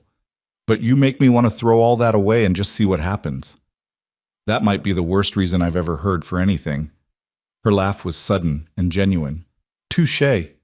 We're quite a pair, aren't we? Both terrible at this. At what? At letting ourselves want things. She reached out, her fingers brushing his hand where it rested against the counter. The contact was brief but electric. At trusting that maybe, possibly, wanting doesn't always end in loss. Before Caleb could respond, before he could articulate the tangle of fear and longing her words evoked, urgent voices outside shattered the moment. Both of them turned toward the window as people began running past, shouting about fire. Caleb was moving before conscious thought engaged, hand dropping to his revolver, every instinct screaming danger. Eliza followed, grabbing a shawl from behind the counter, her face set in lines of immediate concern. They emerged onto the street to find half the town already mobilized. Thick black smoke rose from the direction of the hotel, visible even in dawn light, and the smell of burning wood carried on cold air. The hotel's on fire, someone shouted. Everyone who can help, bring water. Caleb's blood turned to ice. His belongings were in that hotel, not that they mattered, just a saddle and some clothes and the rifle he'd left leaning in the corner. But Mrs. Chen was in there, and possibly other guests he hadn't met. He ran. The street blurred past, snow crunching under his boots, his breath coming in visible clouds. Behind him, he could hear other footsteps, other voices organizing bucket brigades and rescue efforts. But his focus narrowed to a single point, the hotel's entrance, already starting to glow with interior flame. The front door stood open, smoke pouring out in thick columns that stung his eyes and throat. Through the haze, he could hear screaming, high and terrified and unmistakably human. Mrs. Chen, he shouted, pulling his bandana over his nose and mouth. Where are you? Upstairs. Her voice came faint and choked. Can't get down. Stairs are burning. Caleb didn't hesitate. He plunged into smoke so thick it felt like drowning, his eyes streaming, his lungs already protesting. The interior was a nightmare of shadows and heat. Fire climbing the walls, consuming the old dry wood with terrible efficiency. The stairs were indeed burning, flames licking up the left side, but the right side remained passable if he moved fast. He took them 3 at a time, feeling heat through his boots, hearing wood crack and groan under his weight. The upstairs hallway was worse, smoke so dense he could barely see 3 feet ahead, heat pressing down like a physical weight. He moved by memory and instinct, counting doors, trying to remember which room was Mrs. Chen's. Keep shouting, he called. I'll follow your voice. Here, second door on the right. He found the door, tried the handle, found it locked. Of course it was locked. She'd have secured it before bed. He stepped back and kicked hard. Once, twice, the third time splintering wood enough that he could force it open. Mrs. Chen huddled by the window, her face streaked with soot, her eyes wide with terror. Thought I was going to die. Not today. He crossed to her, wrapping his coat around her shoulders. Can you walk? Yes, but the smoke. Stay low. Breathe through this. He pressed his bandana into her hands. And stay close. We're going down those stairs whether they want to hold us or not. Getting back down was harder than coming up. The fire had spread, consuming more of the staircase, heat so intense Caleb felt his skin blister even through his shirt. Mrs. Chen clung to him, trusting completely, and he guided her through smoke and flame with single-minded determination. They were 3 steps from the bottom when he heard it. A crack like thunder, the sound of structural beams giving way. "Run!" he shouted, half carrying Mrs. Chen the remaining distance, feeling the stairs collapse behind them, fire and debris crashing into the space they'd occupied seconds before. They burst through the front door into blessed cold air, both of them coughing violently, stumbling away from the burning building. Hands caught them, Thomas and the sheriff and Dr. Moore, pulling them further from danger while others continued fighting the fire with bucket brigades that looked pathetically inadequate against the inferno. Caleb collapsed to his knees in the snow, his lungs burning, his vision swimming. Someone pressed a dipper of water into his hands and he drank greedily, the cold liquid soothing his scorched throat. "You insane fool!" Eliza's voice cut through his disorientation. She knelt beside him, her hands already examining him with professional efficiency, checking for serious burns or injuries. "You could have died in there." "She would have died if I didn't go." "Yes, and then we'd both be standing here grieving instead of treating minor smoke inhalation." But her hands were gentle despite her sharp words, and when she looked at him, he saw fear mixed with something that looked dangerously like caring. "You're burned. 2nd degree on your hands, probably some on your face. We need to get you to the surgery."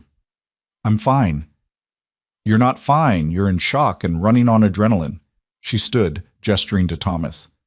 "Help me get him to my father. He's going to argue, but ignore him." "Wait."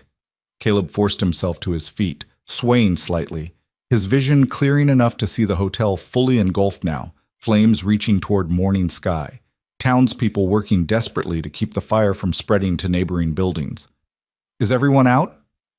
"Mrs. Chen was the only one inside," the sheriff confirmed. "Guests checked out yesterday after the trouble with Garrett. Pure luck the place was nearly empty." But Caleb's attention had shifted to something else. A figure standing at the edge of the crowd, partially hidden by shadow and smoke, but unmistakable nonetheless. Tall, lean, watching the destruction with satisfaction that made Caleb's blood run cold. The 4th man, the one who'd escaped during yesterday's fight. Their eyes met across the distance, and the man smiled, a cold, calculating expression, before melting back into the crowd and disappearing. "It wasn't an accident," Caleb said, his voice rough from smoke. "The fire. Someone said it deliberately."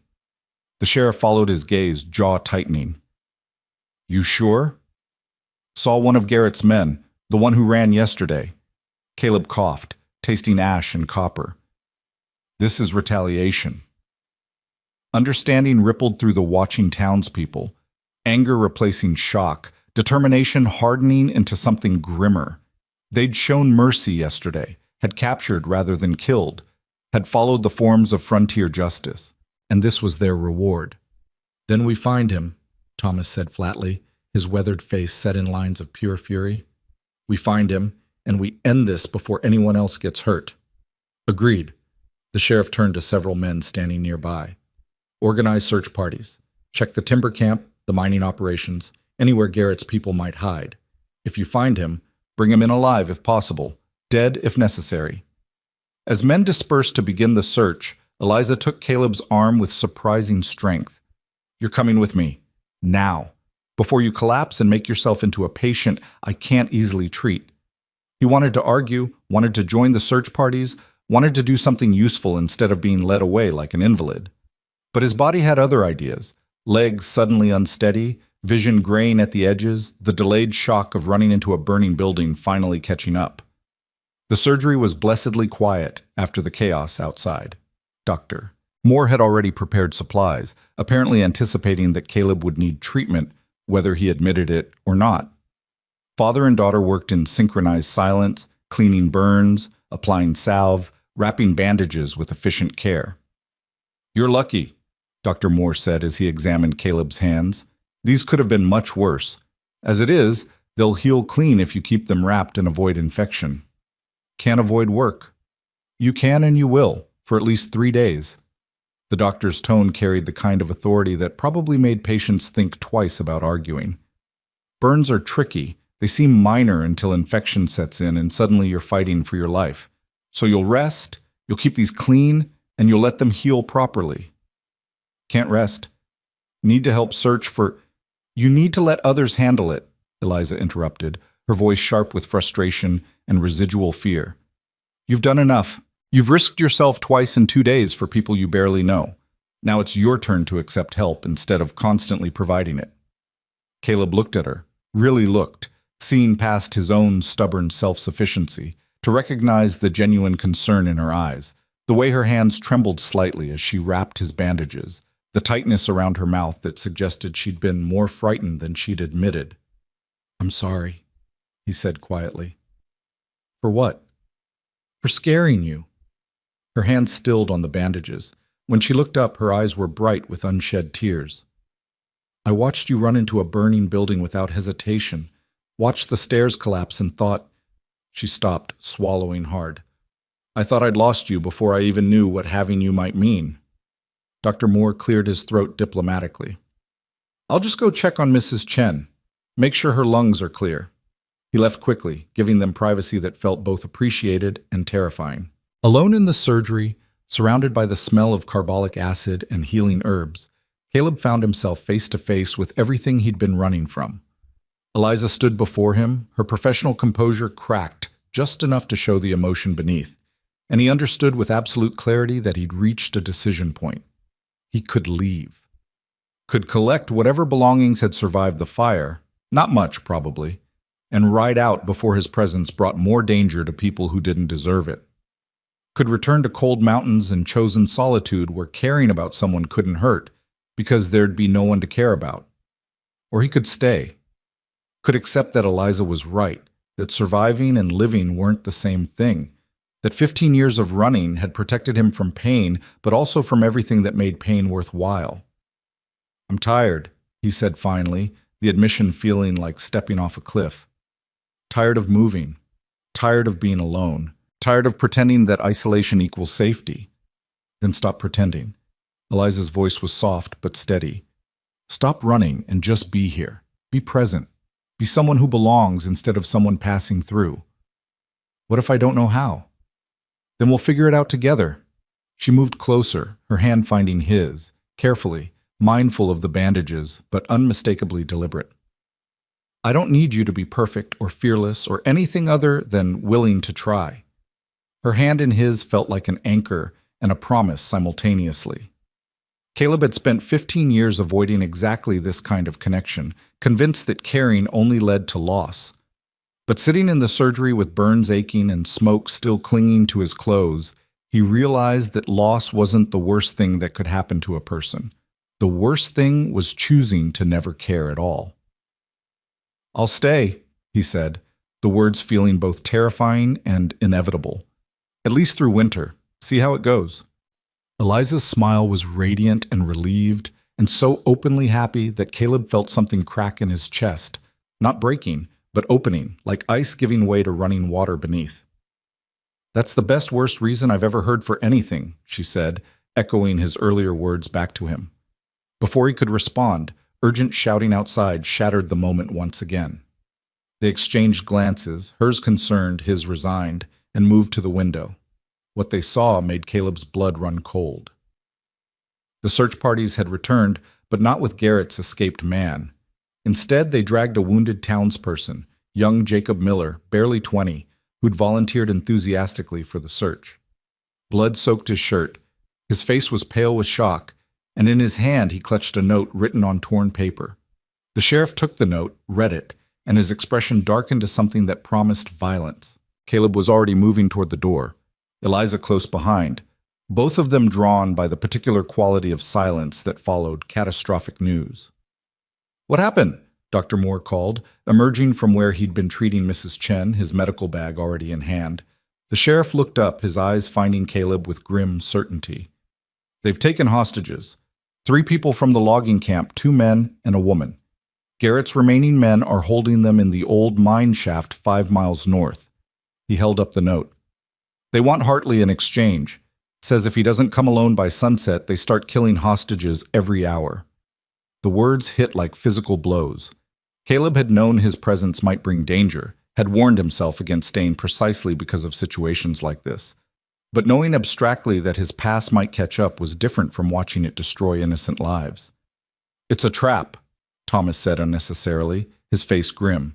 "They want you isolated so they can kill you without witnesses." Obviously. Caleb's mind was already calculating odds, considering approaches, planning for violence he'd hoped to leave behind. "But they'll kill those people if I don't go." "Then we go together," the sheriff said firmly. "Organize a force, approach carefully, take them by surprise." "Won't work. They'll be watching for exactly that. First sign of multiple riders, those hostages die." Caleb looked at the mountains to the north, where afternoon shadows already stretched long across snow. "I have to go alone." "That's suicide," Eliza said flatly, moving to stand directly in front of him. "They'll kill you, and probably kill the hostages anyway. You know that." "Maybe. But maybe they just want revenge more than murder. Maybe I can talk them into letting the hostages go. And maybe pigs will fly." Her eyes blazed with fury and fear in equal measure. "This is exactly what I was afraid of. You deciding your life matters less than others, throwing yourself at danger like you're already dead." "I'm not dead. But those people will be if I don't try. So we find another way." "There isn't another way." The words came out sharper than intended, frustration and fear making him harsh. "This is what I am, Eliza. This is what I bring, danger and violence and situations where good people get hurt because I exist near them. I told you I shouldn't stay." "No." She stepped closer, her voice dropping to something fierce and uncompromising. "You don't get to do that. Don't get to use this as justification for your fear. Yes, your presence complicated things. Yes, these people are targeting you specifically. But walking into a trap alone isn't bravery. It's just another way of running." "She's right," Dr. Moore said quietly, his hand resting on his daughter's shoulder. "Sometimes the bravest thing isn't facing death alone. It's accepting help even when pride says otherwise." Caleb looked at the faces surrounding him, townspeople who'd armed themselves yesterday to stand beside him, the sheriff who'd offered protection rather than questions, Thomas who'd worked alongside him with easy camaraderie, Dr. Moore who'd treated him like someone worthy of saving, and Eliza who looked at him like he mattered in ways that terrified and compelled him simultaneously. These people, this town, this unexpected belonging he'd stumbled into despite every effort to remain apart. He'd spent 15 years choosing solitude because caring hurt too much. But now, faced with the alternative, watching innocent people die because he was too afraid to risk connection, Caleb realized something fundamental had changed. He didn't want to be alone anymore. Didn't want to sacrifice himself on the altar of old grief. Didn't want to miss the chance to discover what life might look like when he stopped running. "All right," he said finally, looking directly at Eliza. "We do this smart, plan it properly, go in with numbers and strategy instead of blind sacrifice." Her expression shifted from fury to surprise to something that looked like hope. "You mean it?" "Mean it. I'm tired of dying slowly." He turned to the sheriff. "How many men can you organize? People who can shoot straight and follow orders even when situations go wrong?" 10, maybe 12, more if we include anyone willing but not experienced. Stick with experienced. This needs precision, not enthusiasm." Caleb's mind shifted into the cold tactical thinking he'd learned during his military years, strategy replacing emotion. "The old mine shaft. I know the location. Multiple entrances, lots of places to hide, easy to defend but also easy to surround if you've got numbers and patience." They spent the next hour planning in the sheriff's office, spreading rough maps across the desk, discussing approach routes and contingencies, and the 100 small details that separated successful rescue from disaster.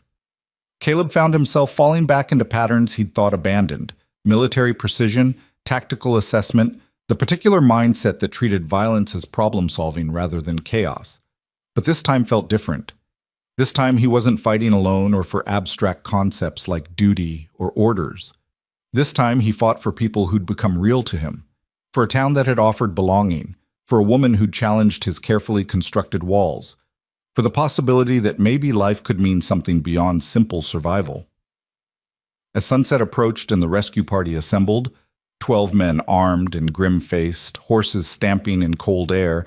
Eliza caught Caleb's arm one last time. "Promise me something," she said quietly, meant only for him. "What?" "Promise you'll come back? Not because you have to or because duty demands it, but because you want to see what happens next between us." He looked at her, really looked, seeing past his fear to the genuine connection they'd built over less than a week, the way she'd challenged and supported and refused to let him hide behind comfortable lies. "I promise," he said, and meant it completely. Then he mounted Ash, checked his weapons one final time, and rode north toward violence that would either destroy him or finally free him from 15 years of running.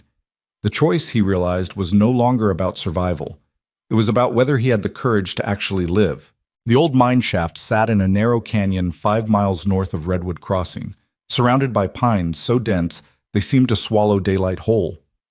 Caleb and the rescue party approached from 3 directions simultaneously, a pincer movement designed to limit escape routes while avoiding direct confrontation that might endanger the hostages. Caleb led the central group, moving through snow-covered underbrush with practiced silence. Thomas flanked his right, the sheriff his left, both men maintaining spacing that allowed quick response without clustering vulnerably. Behind them, 3 more townspeople advanced with weapons ready, their breathing visible in cold air that had grown colder as afternoon surrendered to evening. They'd left their horses a half-mile back, tethered in a sheltered gully where discovery was unlikely. The approach required stealth over speed, patience over aggression. Every step brought them closer to a confrontation Caleb had spent years avoiding, not because he feared violence, but because he knew exactly what violence cost. The mine entrance appeared through the trees like a wound in the mountainside. Dark timber framing, rough-hewn supports, shadows that promised depth and danger. No guards visible, but Caleb could feel watching eyes, could sense the particular tension that preceded ambush. He raised his fist, signaling halt. The men behind him froze immediately, their earlier nervousness replaced by focused concentration. Whatever else they lacked in experience, they understood basic military discipline. "See anything?" Thomas whispered, barely audible. "Nothing. Which means they're either deeper inside or better hidden than I expected." Caleb studied the entrance, calculating angles and cover points. "Could be both." A sound carried from within the mine, muffled but unmistakably human. A woman's voice raised in protest, then silenced abruptly. The hostages were definitely inside, which meant any assault risked their lives directly. The sheriff appeared from the left approach, moving in a crouch, his face grim. "North entrance is sealed. Deliberate blockage, rocks and timber. Would take hours to clear." "South entrance?" Caleb asked, already knowing the answer. "Same. They're funneling us to the main entrance, controlling our approach." The sheriff's jaw tightened. "Smart bastards." "Or desperate ones." Caleb checked his revolver for the 3rd time, muscle memory more than necessity. "Desperate's more dangerous. Means they've got nothing to lose." Before they could formulate a response, a voice echoed from the mine entrance, rough and mocking and all too familiar. "That you out there, Hartley? Come to trade yourself for these fine people?" Caleb recognized the speaker, Jake Murdoch, the man who'd escaped during the street fight, the one who'd smiled while watching the hotel burn. A career criminal with connections to half the outlaw operations between Montana and Wyoming, wanted in 3 territories for crimes ranging from robbery to murder. "I'm here," Caleb called back, not revealing his exact position. "Let's talk terms." "Terms are simple. You walk in here alone, unarmed, and we let the hostages walk out. Then we settle our business private-like." "And I'm supposed to trust you'll honor that?" Murdoch's laugh was harsh and humorless. "You're supposed to care more about innocent lives than your own skin. That's what heroes do, ain't it? Make noble sacrifices?" The mockery in his voice made Caleb's blood run cold. This wasn't about revenge or justice or even practical criminal calculation. This was about cruelty for its own sake, about men who'd found purpose in causing pain. "Show me the hostages first," Caleb demanded. "Prove they're alive and unharmed." A pause, then sounds of movement within the mine. 3 figures emerged into the fading light, 2 men and a woman, all bound and gagged, their clothes torn and faces bruised but alive. Behind them, Murdoch appeared with a rifle, flanked by 2 other men Caleb didn't recognize. Satisfied? Murdoch called. Now get in here before I decide negotiations are boring and start shooting people to pass the time. The sheriff's hand gripped Caleb's shoulder, tight with urgency and warning. Don't. We can find another way. There isn't another way. Not one that keeps them alive. Caleb met the older man's eyes, seeing reflected concern that felt more like family than official duty. But I'm not walking in there unarmed. That's suicide, and we all know it. So what's your plan? Create chaos. Use it to free the hostages, then let you and the others handle the rest. Caleb checked his knife, still secure in his boot, and the small derringer hidden in his coat pocket. Not much, but better than nothing. Give me 3 minutes after I enter, then come in loud and fast.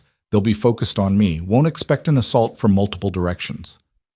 That's barely a plan. That's suicide with extra steps. It's what we've got. Caleb stood, making himself visible, raising his hands to show they were empty. I'm coming in, he shouted toward the mine. Don't shoot. Caleb, wait. Thomas started, but Caleb was already moving, stepping from cover into the open ground before the mine entrance. Every instinct screamed danger as he approached the dark opening, his hands raised, his body exposed. This was how men died in the territories, trusting the wrong people at the wrong time, believing promises from those who'd forgotten how to keep them.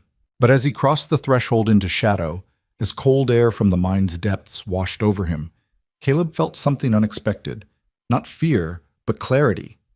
For 15 years, he'd run from exactly this kind of situation, had avoided connection specifically to prevent moments where other people's lives depended on his choices. Now, walking into probable death, he discovered something fundamental. He'd rather die trying to save people who mattered than live another 15 years alone on a mountain. The mine's interior was larger than expected, the main shaft opening into a chamber maybe 30 feet across, supported by timber beams that groaned under the mountain's weight. Lanterns hung from posts, their light painting everything in shades of orange and black. The hostages huddled against the far wall, their eyes wide with terror and desperate hope. Murdoch stood center chamber, his rifle pointed casually at Caleb's chest, his smile carrying the particular satisfaction of someone who'd waited a long time for revenge. His two companions flanked the entrance, blocking escape, their weapons trained on the hostages with professional focus. Well now, Murdoch said, his voice echoing off stone walls. The hero arrives. Gotta say, didn't expect you to actually come. Figured you for smarter than noble. Let them go. You got me. That's what you wanted. What I wanted, Murdoch corrected, his smile widening, was to watch Redwood Crossing burn. Watch that pretty doctor's daughter scream. Watch you realize that caring about anything makes you weak. He gestured with his rifle toward the hostages. But this works too, more personal this way. Caleb kept his hands visible, his posture unthreatening, while his mind calculated distances and angles. 3 armed men, 1 unarmed target, 3 bound hostages. The mathematics of violence were simple, but not favorable. He'd need surprise, speed, and more luck than any reasonable person should count on. You worked for Garrett, Caleb said, keeping Murdoch talking, buying time for the sheriff's approach. He's in jail now. Whatever he paid you, it's gone. Whatever revenge you're chasing, it won't bring your boss back, Sean. Garrett? Murdoch laughed. Garrett was small time. Thought he was building something up here in Montana, but he was just another fool playing at power. He took a step closer, his eyes cold and calculating. I work for bigger interests, men who don't appreciate someone like you interfering in their operations. Understanding clicked into place. The timber operations, the mining claims. Garrett wasn't just a bully, he was muscle for a larger enterprise. And you killed 3 of our best men, scared off a dozen more, and generally made yourself into a problem that needed solving. Murdoch's rifle never wavered. So here we are. You get to die slow, these people get to watch, and then we ride back to Redwood Crossing and finish what the fire started. You're going to kill them anyway. Well, sure, can't leave witnesses. But I figured you'd appreciate the theater, dying while trying to save people, failing at the one thing you convinced yourself mattered. His smile grew uglier. That's poetry, Hartley. That's the kind of ending men like you deserve. Caleb had heard enough. More importantly, he'd counted enough seconds, almost 3 minutes since entering. Time to trust that the sheriff understood timing as well as Caleb did. You're right about one thing, Caleb said quietly, his posture shifting almost imperceptibly. Men like me do deserve endings, but not the kind you're imagining. Then several things happened simultaneously. Caleb dropped, rolling left, his hand finding the derringer in his coat pocket, even as Murdoch's rifle fired, the shot kicking up stone where Caleb had stood. The knife in his boot was already in his other hand, thrown hard and accurate, taking one of the flanking men in the throat before he could redirect his aim toward the hostages. The sheriff and his men burst through the mine entrance, weapons blazing, their assault coordinated and overwhelming. Thomas's shotgun roared, taking down the second flanking guard. Other townspeople spread out, creating crossfire that forced Murdoch into cover behind a support beam. Caleb fired his derringer twice, the small caliber weapon inadequate for distance but sufficient for distraction. Murdoch returned fire, his shots wild with rage, his strategic advantage evaporating under the sudden reversal. "Get the hostages!" Caleb shouted, moving toward them in a crouch, using equipment crates for cover.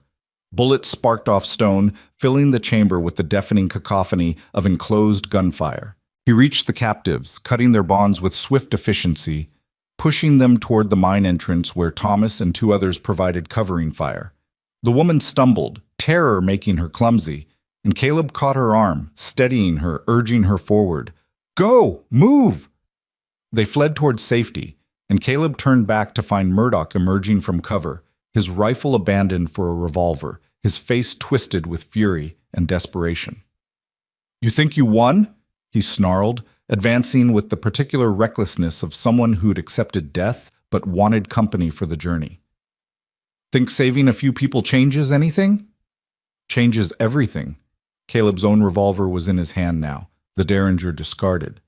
"Because I'm done running, done pretending that caring makes me weak, done letting men like you define what strength means."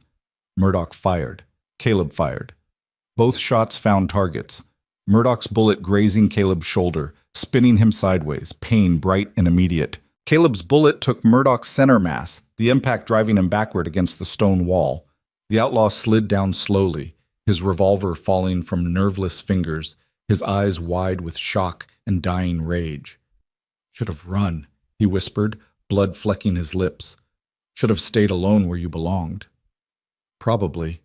Caleb pressed his hand against his bleeding shoulder, feeling warm blood between his fingers. "But I'm tired of should've." Murdoch died with his eyes open, staring at nothing, and Caleb felt nothing except exhaustion and relief that it was over. The sheriff appeared beside him, his weathered face creased with concern. "You hit bad?" "Just a graze. Hurts like hell, but won't kill me." Caleb let the older man help him to his feet, his legs suddenly unsteady now that adrenaline was fading. The hostages? Safe. Already on their way back to town with an escort. The sheriff examined Caleb's shoulder with practiced eyes. "You were right about the timing. Another 30 seconds and this might have ended differently. Might have ended differently anyway. Got lucky. Luck nothing. That was skill and courage and the kind of tactical thinking most people don't have." The sheriff steadied him as they moved toward the mine entrance, leaving behind the bodies and the darkness. "Town's gonna want to make you sheriff after this. Or mayor. Or probably both. Don't want to be sheriff." "What do you want?" The question hung in cold air as they emerged into twilight, the sky painted in shades of purple and gold, stars already visible in the eastern darkness. What did he want? Caleb had spent 15 years not wanting anything except isolation and peace. Now, bleeding and exhausted and more alive than he'd felt since Clara died, he discovered the answer was surprisingly simple. Want to see what tomorrow looks like, and the day after that. He looked at the mountains surrounding them, no longer seeing them as refuge, but just as landscape, beautiful and indifferent and no longer necessary for survival. Want to stop running and see what staying feels like. They made the ride back to Redwood Crossing slowly, Caleb's shoulder throbbing with each of Ash's steps, exhaustion settling into his bones like winter cold. But beneath the pain and weariness, something else grew, a quiet satisfaction, a sense of rightness he hadn't experienced in 15 years. He'd made a choice, not survival over death or safety over risk, but connection over isolation, presence over absence, life over the slow death of solitary existence. The town appeared through the trees like a constellation, windows glowing with lamplight, smoke rising from chimneys, the distant sound of voices calling out as lookouts spotted the returning riders. People emerged from buildings despite the cold, gathering along the main street, their faces anxious until they saw the hostages safe and whole. Then the mood shifted to celebration, relief and joy, and the particular gratitude that came from tragedy averted. But Caleb barely registered the congratulations or the hands reaching to touch him or the voices calling his name. His attention fixed on a single figure standing outside the surgery, her blue dress stark against snow, her face illuminated by lamplight. Eliza. She didn't run to him, didn't make a scene, just stood waiting with that characteristic composure that hid everything she actually felt. But when he dismounted, awkward with his injured shoulder, Thomas steadying him, she crossed the distance in 3 swift strides. "You promised," she said quietly, meant only for him, her hands already examining his shoulder with professional detachment that didn't quite hide the tremor in her fingers. "You promised you'd come back." "Kept my promise." "You're bleeding. Just a graze." "There's no such thing as just a graze. Bullets tear tissue, damage nerves, create infection risks." But her voice was tight with emotion, her clinical assessment barely masking fear and relief. "Get inside, now." He let her lead him into the surgery, let her father cut away his blood-stained shirt, let them clean and stitch and bandage with the practiced efficiency of people who'd done this countless times. The pain was sharp but manageable, made easier by Dr. Moore's gentle hands and Eliza's running commentary about wound care and infection prevention, and all the ways Caleb was lucky the bullet hadn't hit anything vital. "You could have died," she said finally, after her father had finished and left them alone, after the surgery had grown quiet except for their breathing and the crackle of the stove. "Again. For the second time in 2 days, you could have died." "But didn't. That's not the point." Her composure cracked, tears spilling over despite obvious efforts to contain them. "The point is, you keep risking yourself like your life doesn't matter, like you're disposable, like—" She stopped, swallowing hard. "Like I haven't already started imagining what it might feel like to wake up beside you, to build something real with you, to stop being alone." The confession hung between them, raw and vulnerable and terrifying in its honesty. Caleb sat on the examination table, his shoulder bandaged and aching, his entire body exhausted, and looked at this woman who'd challenged every assumption he'd carried for 15 years. "I'm scared," he admitted, the words difficult but necessary. "Scared of caring again, scared of losing someone I care about, scared that I'll finally let myself feel something and the universe will take it away just to prove that isolation was the right choice all along." "I'm scared too." Eliza moved closer, standing between his knees, her hands resting lightly on his uninjured shoulder. "Terrified, actually, because I've spent my entire adult life being practical and careful, and you make me want to throw caution away and just trust that maybe, possibly, we could build something worth keeping. What if I disappoint you? What if you don't?" She leaned forward, her forehead resting against his, her breath warm against his face. "What if we stop asking what if and just see what happens when we try?" Caleb's hands found her waist, pulling her closer despite the pain in his shoulder, despite exhaustion and fear and all the reasonable arguments against connection. She fit against him perfectly, her warmth seeping through his skin, and he felt something inside his chest finally, fully break open, not shattering, but blooming. "I want to try," he whispered. "Want to stay. Want to see what tomorrow looks like with you in it." She kissed him then, gentle and certain and full of promise that tomorrow was just the beginning of something neither had planned but both were willing to build. Outside, Redwood Crossing continued its celebration, voices raised in relief and joy, but inside the surgery, 2 people who'd spent too long alone discovered what it felt like to finally choose each other.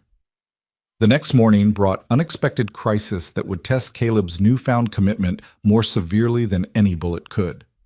He woke in the hotel's temporary lodging. Mrs. Chen had arranged rooms in her own house while the hotel was rebuilt, to the sound of urgent voices and running feet. His shoulder ached as he dressed, the bandages tight but secure, and he was still fastening his gun belt when someone pounded on his door. "Fire!" Thomas's voice carried through the wood. "The hotel again, only this time it's spreading." Caleb was out the door and running before conscious thought engaged, his boots pounding downstairs, his shoulders screaming protests that he ignored completely. The street was already full of people organizing bucket brigades, shouting instructions, working with desperate coordination. But the fire was worse than yesterday's, much worse. Wind had picked up overnight, carrying embers across rooftops, igniting 3 separate buildings. The bucket brigades fought valiantly but inadequately, water sizzling against flames that seemed to grow stronger with each passing minute. Then Caleb heard the scream. It came from the large boarding house on the street's far end, a 3-story structure that housed a dozen families, most of them newly arrived settlers still establishing themselves. Smoke poured from upper windows, thick and black, and through the haze he could see faces pressed against glass, mouths open in terror. "The main stairs collapsed," someone shouted. "They're trapped on the 3rd floor!" Dr. Moore was already moving toward the building, his face set in grim determination, but Caleb caught his arm. "You can't. Your ribs aren't healed. The smoke will—" "Those are my patients up there. My neighbors. I'm not letting them burn because I'm not at full strength." Dr. Moore met Caleb's eyes with absolute resolve. "But I could use help." Caleb should have refused, should have pointed out that he'd nearly died in a fire yesterday, that his shoulder was injured, that running into burning buildings twice in 2 days suggested either heroism or insanity, and he wasn't sure which. Instead, he said, "Let's go." They entered together, the sheriff and Thomas close behind, all of them wrapping wet cloths around their faces, all of them knowing this might be suicide but choosing to try anyway.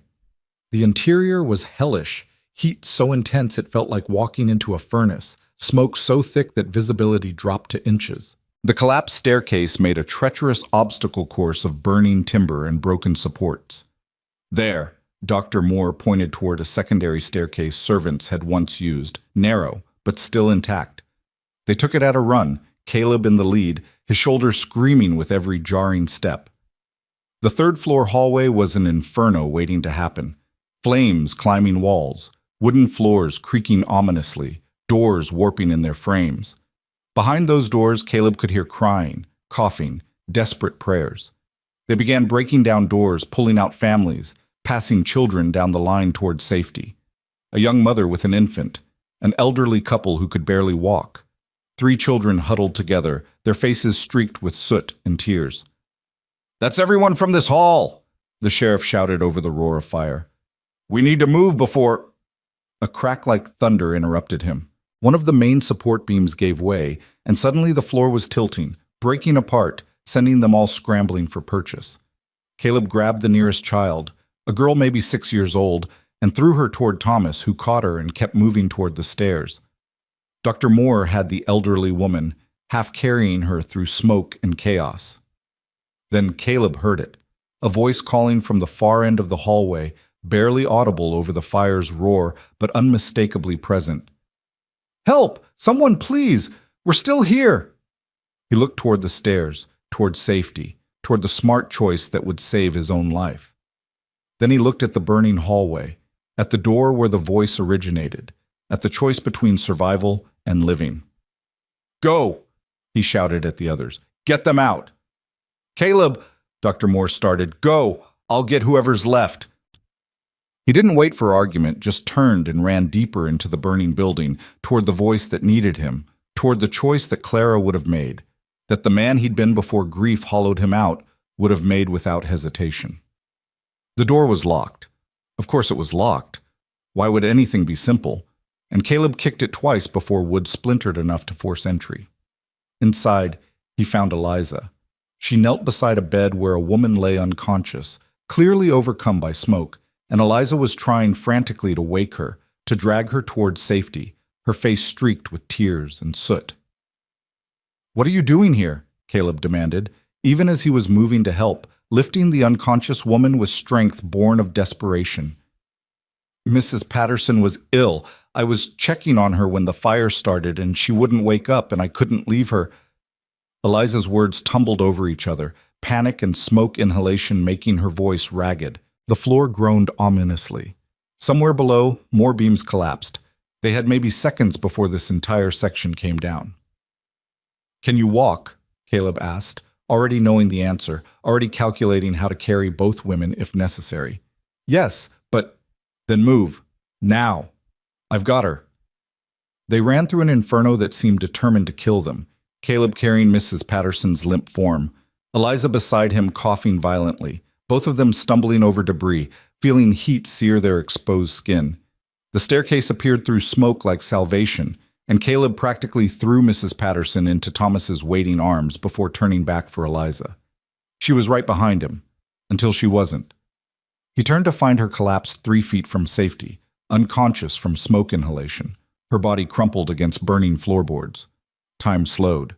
Caleb saw the ceiling above them starting to collapse, saw flames reaching toward Eliza's unconscious form, saw with perfect clarity that he had time to save himself or time to save her, but not both. The choice wasn't even a choice.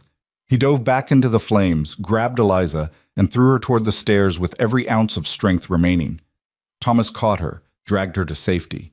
Then the ceiling fell, and Caleb's world became nothing but fire and pain and darkness. He woke to find himself lying in snow, his entire body screaming, his clothes still smoking, people crowding around him with expressions that ranged from relief to horror.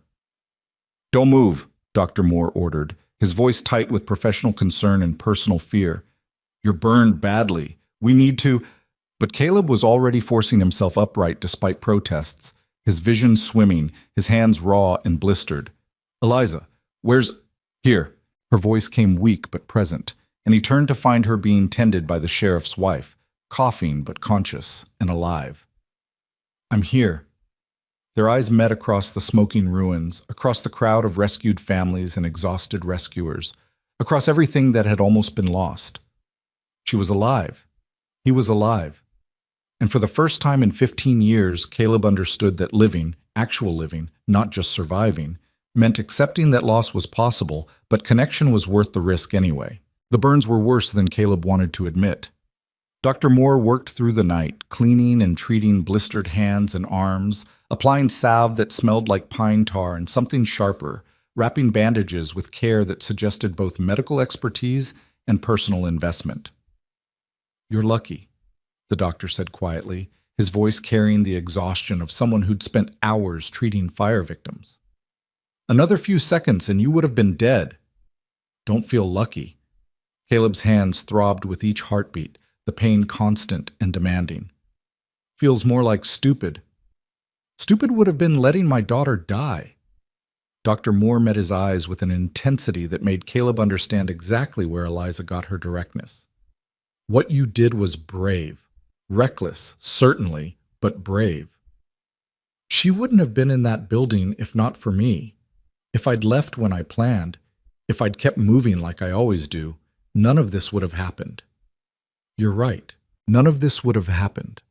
Dr. Moore finished wrapping Caleb's left hand, his touch gentle despite the firmness of his words. "My daughter wouldn't have met someone who challenges her to risk rather than just observe. This town wouldn't have someone willing to stand between danger and innocent people. And you'd still be alone on a mountain, convincing yourself that isolation equals safety." He paused, letting that sink in. Sometimes the things that complicate our lives are the same things that make them worth living. Before Caleb could respond, Eliza appeared in the surgery doorway, wrapped in a blanket, her face still pale, but her eyes bright with determination. "Father, you need to rest. You've been treating patients for 8 hours straight." "I'll rest when everyone's cared for." "There's no one left to treat. Mrs. Patterson is stable, the burns are dressed, and if you don't sleep soon, you'll collapse and become a patient yourself." She moved to her father's side, her hand on his shoulder, carrying both affection and authority. "Go. I'll watch over things here." Dr. Moore looked like he might argue, but exhaustion won over stubbornness. "Wake me if anyone needs attention, and make sure he gestured toward Caleb, "doesn't try to leave before those burns heal properly." After her father left, silence filled the surgery. Eliza moved about the space, checking supplies, banking the stove, performing the 100 small tasks that maintained order. Caleb watched her, noting the careful way she moved, the occasional wince that suggested her own injuries from smoke inhalation. "You should be resting too," he said finally. "So should you. Yet here we both are, too stubborn to admit we need care." She pulled a chair close to where he sat, settling into it with a small sigh of relief. "We're quite a pair. A pair of idiots, maybe." "Probably." Her smile was small but genuine. "Though I prefer to think of us as people who care more about others than about our own comfort. It's a flaw and a virtue simultaneously." Caleb looked at his bandaged hands, remembering the moment he'd thrown her toward safety, the split second when he'd chosen her life over his own without hesitation or calculation. "I thought you were going to die. Thought I'd finally let myself care about someone and the universe was going to take you away just to prove I should have stayed alone. But I didn't die. Neither did you, despite very impressive efforts to the contrary." "Eliza, let me finish." She leaned forward, her expression serious. "For the past week, I've watched you fight against caring, watched you convince yourself that connection means weakness, and that isolation protects you from pain. But here's what I've learned about you, Caleb Hartley. You're not actually afraid of dying, you're afraid of living. Afraid that if you let yourself feel something real, you'll somehow betray the memory of what you lost." The words hit like physical blows, accurate enough to hurt. "That's not—" "It is, and I understand it, even if I don't agree with it." Her hand found his carefully, mindful of the bandages, her touch light but deliberate. "Your wife died. Your daughter died. That's tragedy beyond words, and I'm not minimizing it, but they wouldn't want you spending 15 years punishing yourself for surviving them. You didn't know Clara, don't know what she'd want. Maybe not, but I know what any person who loved someone would want, for that person to live fully, to find joy again, to honor memory through presence rather than absence." Her voice softened. "You saved my life today. Saved my father's life earlier this week. Saved hostages and townspeople and Mrs. Chen. At what point do you accept that maybe you deserve saving too?" Caleb had no answer to that. Had spent 15 years convinced that saving others was atonement for failing to save the two people who'd mattered most. But sitting in the surgery with burns aching and exhaustion pulling at him, listening to Eliza speak truth he'd been avoiding, something inside him finally surrendered. "I don't know how to do this," he admitted quietly. "Don't know how to stop running. Don't know how to let myself want things without waiting for them to be taken away." "Then we'll figure it out together, one day at a time." She squeezed his hand gently. "I'm not asking for promises or guarantees. I'm just asking you to stay and see what happens when you stop choosing emptiness over possibility." "I'm staying."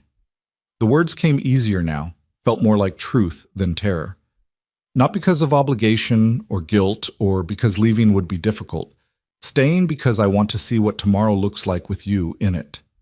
Her smile was radiant and relieved and full of emotion she didn't try to hide. "That's the best reason I've heard yet." They sat together in the quiet surgery while the town outside slowly settled into exhausted sleep. The fires were out, the injured were treated, and Redwood Crossing had survived another crisis through collective effort and stubborn determination. But for Caleb, something larger had shifted. He'd spent 15 years running from the possibility of loss, convinced that isolation protected him from pain. Now, sitting beside Eliza with burned hands and exhausted body, he understood that the only thing isolation had protected him from was life itself. Morning brought the territorial marshal, and a reckoning Caleb had known was inevitable. Marshal Davies was a lean man in his 50s with steel-gray hair and eyes that missed nothing. He arrived with 2 deputies, official business written in every line of his bearing, and his first question confirmed Caleb's fears. "You Caleb Hartley? The one involved in the shooting at the mine?" "I am. Need to ask you some questions. Official investigation into the deaths of Jake Murdoch and his associates." Davies's tone was professional, but not hostile. "Sheriff says it was self-defense and rescue operation. That accurate?" "Yes, sir." "You got papers? Documentation of who you are, where you're from?" This was it. The moment when his past would catch up, when wanted posters and old warrants would surface, when staying in Redwood Crossing would become impossible despite every intention otherwise. "No papers. Lost them in the hotel fire." The lie was thin but necessary. Bought him time to think. Davies studied him with the particular intensity of someone who'd spent years reading men's intentions from their faces. That's convenient, also suspicious. He pulled a folded poster from his coat, opened it deliberately. This look familiar? Caleb's heart sank. The poster was old, 3 years at least, the paper yellowed and creased, but the description was accurate enough. Wanted for questioning in connection with deaths in Cheyenne, Wyoming territory. Armed and dangerous, $2,000 reward. Questioning, Davies emphasized. Not arrest, not conviction, questioning. He refolded the poster, his expression unreadable.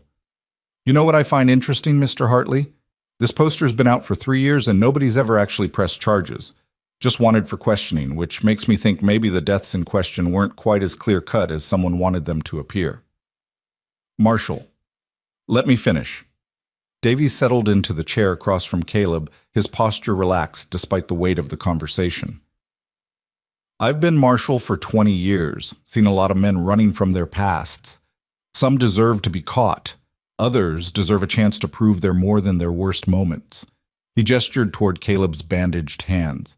You ran into a burning building twice, saved lives at significant risk to your own, freed hostages from armed criminals. Generally acted like someone who cares more about others than himself. What's your point? My point is that the man described in this poster, the one supposedly dangerous and wanted, doesn't match the man I've been hearing about from townspeople. Davies leaned back, his eyes sharp but not unkind. So here's what I'm going to do. I'm going to file a report saying I investigated the Murdoch situation, determined it was justified self-defense during a rescue operation, and that Caleb Hartley of Redwood Crossing acted with bravery and restraint. I'm going to recommend the territorial governor issue a formal commendation. Caleb stared at him, unable to process what he was hearing. Why?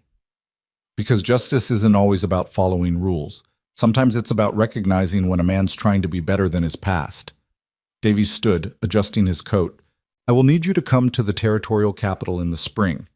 Answer those questions about Cheyenne officially, get the record cleared proper. But until then, you're free to stay here and build whatever life you're trying to build. Just like that? Just like that. Davies moved toward the door, pausing with his hand on the frame. One piece of advice, though. Stop running. Men who keep running eventually run out of places to go. Men who stand and face their pasts usually find those pasts aren't as unforgiving as they feared. After the marshal left, Caleb sat in stunned silence, trying to process the reprieve he'd been granted. For 3 years he'd expected arrest, or worse, had built his entire existence around staying ahead of consequences. Now, suddenly, he had permission to stop. The surgery door opened and Eliza entered, her face carefully neutral. I heard. The marshal spoke with my father before coming to you. You knew he was coming. Father did. He sent word to Davies after the mine rescue, explained the situation, vouched for your character. She crossed to stand before him, her expression mixing hope and uncertainty. He believes you deserve a second chance. So do I. What if I don't deserve it? What if you do? She sat beside him, her hand finding his. What if the mistakes you made in Cheyenne were complicated and desperate, and the kind of thing any person might do when survival was at stake? What if you've spent 3 years punishing yourself for being human? Caleb thought about Cheyenne, about the 3 men he'd killed in that saloon fight. They'd been drunk and violent, had attacked first, had left him no choice but to defend himself or die. But one of them had been the mayor's nephew, and suddenly self-defense became murder in the eyes of territorial law. He'd run because staying meant a trial where money and connections mattered more than truth. Had kept running because stopping meant facing the possibility that maybe, just maybe, he'd made the right choice but would be punished for it anyway. I killed them, he said quietly. Doesn't matter that they attacked first. Doesn't matter that I had no choice. 3 men died by my hand. And yesterday you saved 3 families from fire.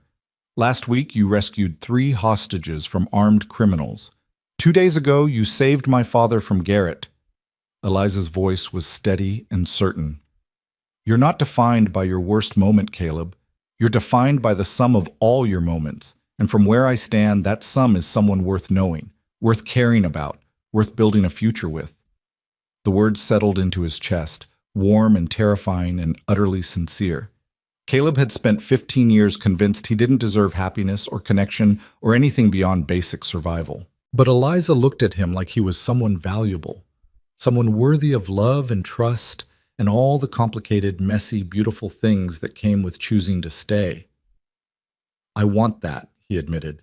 "Want to build something, want to stop running and see what it feels like to belong somewhere." "Then stop letting the past define you. Stop carrying guilt for surviving when others didn't. Stop choosing loneliness because it feels safer than risking your heart." She moved closer, her forehead resting against his. "Choose this. Choose us. Choose to see what happens when you finally let yourself live." He kissed her then, gentle despite burned hands, deep despite exhaustion, full of promise and possibility, and the terrifying, wonderful commitment to staying even when running felt safer. The next 3 months passed in a rhythm Caleb had forgotten existed. His hands healed slowly, the burns fading to pink scars that would probably mark him forever. He worked with Thomas at the forge once the bandages came off, learning the blacksmith's trade properly, discovering satisfaction in shaping iron and mending broken tools. The town rebuilt. The hotel rose from ashes with better timber and stronger supports. The boarding house was reconstructed with additional fire escapes and wider stairways. Garrett's trial in the territorial capital resulted in a 10-year sentence, and his remaining associates scattered like smoke, their criminal enterprise dismantled. Caleb made the journey to answer questions about Cheyenne in early March, when snow began melting and mountain passes reopened. The hearing was brief, his account of self-defense corroborated by witnesses who'd finally come forward, the charges dismissed with official apology for the years he'd spent running. He returned to Redwood Crossing with papers that declared him a free man, no warrants outstanding, no charges pending. The relief was profound but also strange. He'd carried the weight of being wanted for so long that its absence felt disorienting. Through it all, Eliza remained constant. She challenged him when he fell back into old patterns of isolation, supported him when memories of Clara and their daughter surfaced unexpectedly, loved him with patience that suggested she understood healing took time. They courted properly by frontier standards, evening walks, Sunday dinners with Dr. Moore, conversations that stretched into night while the rest of town slept. Caleb learned her dreams. She wanted to establish a proper medical practice, train other women in healing arts, maybe someday write a book about frontier medicine. She learned his fears, that he'd somehow fail her, that caring would lead to loss, that he was fundamentally broken in ways love couldn't fix. "You're not broken," she told him one evening as they sat on her father's porch, watching stars emerge above mountain peaks. "You're scarred. There's a difference." "Is there?" Broken things don't function. Scarred things function differently than they did before, but they still function, often stronger for having survived what damaged them. She leaned against him, her warmth seeping through his coat. "You've survived things that would have destroyed lesser men. That's not weakness. That's strength you don't recognize yet." By late April, when spring had fully arrived and wildflowers painted mountain meadows in shades of purple and gold, Caleb made a decision that felt both terrifying and inevitable. He found Dr. Moore in the surgery one afternoon, the older man reviewing medical texts with the careful attention of someone who never stopped learning. "Need to talk to you," Caleb said, his voice steady despite nervous energy thrumming through his chest. Dr. Moore looked up, his expression shifting from professional to personal. "This sounds serious." "It is." Caleb had rehearsed this conversation a dozen times, but the words still felt inadequate. "I want to ask your permission to marry Eliza. I know I'm not what you probably imagined for her. No family, no real prospects beyond blacksmithing, a past that includes things I'm not proud of. But I love her. More than I thought I could love anything after losing Clara. And I promise I'll spend the rest of my life trying to deserve her." The surgery fell silent except for the ticking of the wall clock and distant sounds of the town going about its business. Dr. Moore set aside his book, his expression unreadable, and for a long moment said nothing. Then he smiled, genuine and warm and knowing. "You're right that you're not what I imagined. I imagined someone safe and predictable who'd never challenge her or see past her competence to the vulnerability beneath." He stood, moving to look out the window toward where Eliza worked in the general store. Instead, she found someone brave and complicated who makes her want to risk rather than just observe. Someone who's survived terrible things and somehow remained decent despite every reason to become bitter. Is that a yes? That's a yes. Dr. Moore turned back, extending his hand. But understand something, Caleb. My daughter doesn't need rescuing. She needs a partner who sees her as an equal, who respects her intelligence and independence, who understands that love means supporting rather than protecting. I understand. Caleb took the offered hand, the grip firm and meaningful. She saved me more than I ever saved her. I know that. Good. Then you have my blessing and my warning. Hurt her, and you'll answer to me. I'm old, but I'm still capable of making life very difficult for those who harm people I love. The threat was delivered with a smile, but Caleb didn't doubt the sincerity behind it. He proposed that evening at sunset, taking Eliza to the hillside above town where wildflowers grew thick and the view stretched for miles. No ring yet. He was working on one in Thomas's forge, shaping silver into something worthy, but the words felt ready. I've been running for 15 years, he said, holding her hands in his scarred ones. Running from pain and loss and the possibility that caring might hurt again. But you taught me something important. Running doesn't protect you from loss. It just guarantees you lose everything worth having before it can be taken. Caleb, let me finish before I lose my nerve. He took a breath, steadying himself. I want to stop running. Want to build a life here, with you, in this town that gave me a second chance I didn't think I deserved. Want to wake up beside you and argue about whether you're being too reckless with your own health, and watch you heal people, and maybe, if you'll have me, build something permanent together. Well, tears streamed down her face, but she was smiling. That particular combination of joy and relief that suggested she'd been hoping for this but hadn't been certain it would come. Are you asking me to marry you? Yes, though I don't have a ring yet, and I'm probably doing this all wrong, and... She kissed him, silencing his nervous rambling, her hands cupping his face with tenderness that made his chest ache. When she pulled back, her eyes were bright with tears and laughter and absolute certainty. Yes. Of course, yes. I've been waiting for you to realize what I've known for months, that we're better together than apart, that you deserve happiness and partnership and all the complicated, beautiful, difficult things that come with choosing to stay. They sat together on that hillside as stars emerged, as cold mountain air settled around them, as the town below lit lamps against approaching darkness. Caleb felt something he hadn't experienced in 15 years. Peace. Not the empty peace of isolation, but the fuller, richer peace that came from connection and commitment and the courage to risk his heart. The wedding took place 2 months later, in early June, when mountain meadows exploded with color and the air smelled like pine and possibility. Simple ceremony by frontier standards. Dr. Moore officiated. Thomas stood as best man, Mrs. Chen provided the cake, and most of Redwood Crossing attended to witness the joining of two people who'd found each other through crisis and chosen to build something lasting.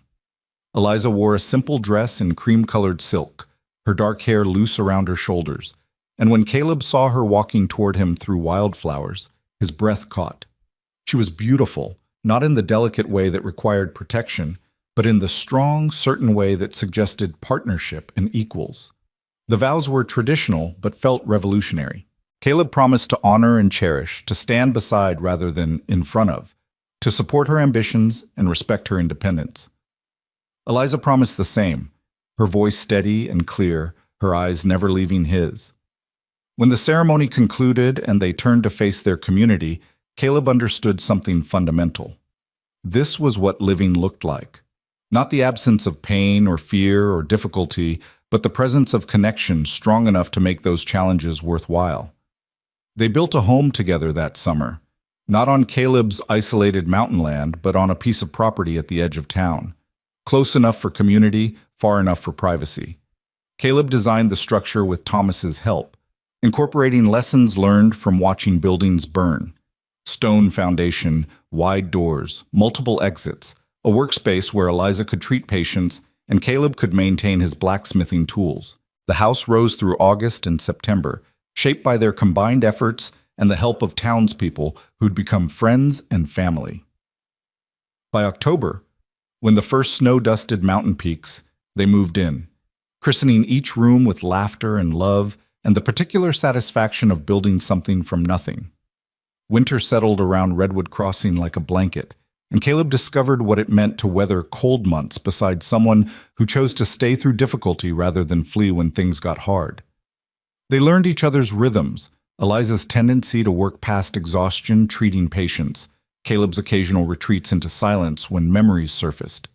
They learned to navigate disagreements without retreating into old patterns of isolation. They learned that love wasn't the absence of conflict, but the commitment to work through conflict together. One evening in late December, nearly a year after Caleb first rode into Redwood Crossing, they sat before the fireplace in their home, watching flames dance and listening to wind howl outside. Snow fell steadily, painting the world white, and Caleb felt contentment he'd thought lost forever. "Do you ever regret it?" Eliza asked quietly, her head resting against his shoulder. "Staying instead of running, choosing this life over solitude." "Every day," he admitted, earning a surprised look. "I regret every day I spent alone on that mountain. Every year I wasted convincing myself that isolation was safety. Every moment I didn't let myself feel anything because feeling hurt too much." He tightened his arm around her. "But I don't regret a single moment since meeting you. Don't regret staying or fighting or choosing to risk my heart again." "Good." She settled more comfortably against him, her hand resting over his heart. "Because I have news that makes leaving significantly more complicated." Something in her tone made him sit up, turning to see her face properly. "What news?" "I'm pregnant." The words were simple but carried weight that seemed to expand to fill the room. "About 3 months along. I wanted to be sure before saying anything." Time stopped. Caleb's breath caught in his chest. His mind immediately flooded with memories of Clara, of their daughter who'd never drawn breath, of loss so profound it had defined 15 years of his life. "Caleb?" Eliza's voice held concern now, her hand squeezing his. "Say something, please." He pulled her close, burying his face in her hair, feeling emotions crash through him, joy and terror and grief and hope, all tangled together in a knot too complicated to separate. "I'm scared," he whispered. "Terrified. Last time—" "I know, but I'm not Clara, and this pregnancy isn't that one. We have access to proper medical care. My father's one of the best frontier doctors in the territory. We're prepared and healthy, and we'll face whatever comes together." She pulled back enough to meet his eyes. "I'm scared too, but I'm also happy, hopeful, excited about building a family with you." "What if I fail you, fail the baby?" "What if you don't? What if we raise a child who knows they're loved, who grows up in a community that cares, who learns from their father that courage means choosing to stay even when fear says run?" She cupped his face in her hands, her expression fierce and tender simultaneously. "You're not the same man who lost Clara. You've grown and healed and learned to let people in. That man, the one sitting here terrified but not running, that man will be an excellent father." Caleb let himself believe her, let himself feel joy despite fear. Let himself imagine a future where a child called him father and looked at him with trust he'd spend a lifetime trying to deserve. They spent that winter preparing, Caleb building a cradle with wood. Thomas helped him select, Eliza sewing tiny clothes and reading every medical text about childbirth she could find, both of them talking through fears and hopes during long evenings by the fire. Spring arrived with melting snow and returning birds, and Redwood Crossing bloomed into life. Caleb's blacksmith business thrived. Settlers needed tools, ranchers needed horseshoes, the growing town needed iron fittings and repairs. Eliza continued her medical practice, training 2 younger women who'd shown interest in healing, preparing them to assist when her pregnancy made work difficult. The baby arrived in late June on a warm evening when golden light painted everything beautiful. Dr. Moore assisted, his hands steady despite emotional investment, his voice calm despite the fear they all felt remembering Clara's death 15 years prior. But this wasn't that tragedy. This was something different, difficult and frightening, but ultimately joyful. Eliza labored through the night with strength that didn't surprise Caleb but still amazed him.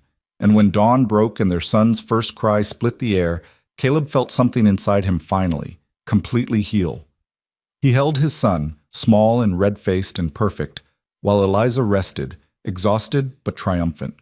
The baby's eyes opened briefly, unfocused but aware, and Caleb felt tears stream down his face without shame or apology.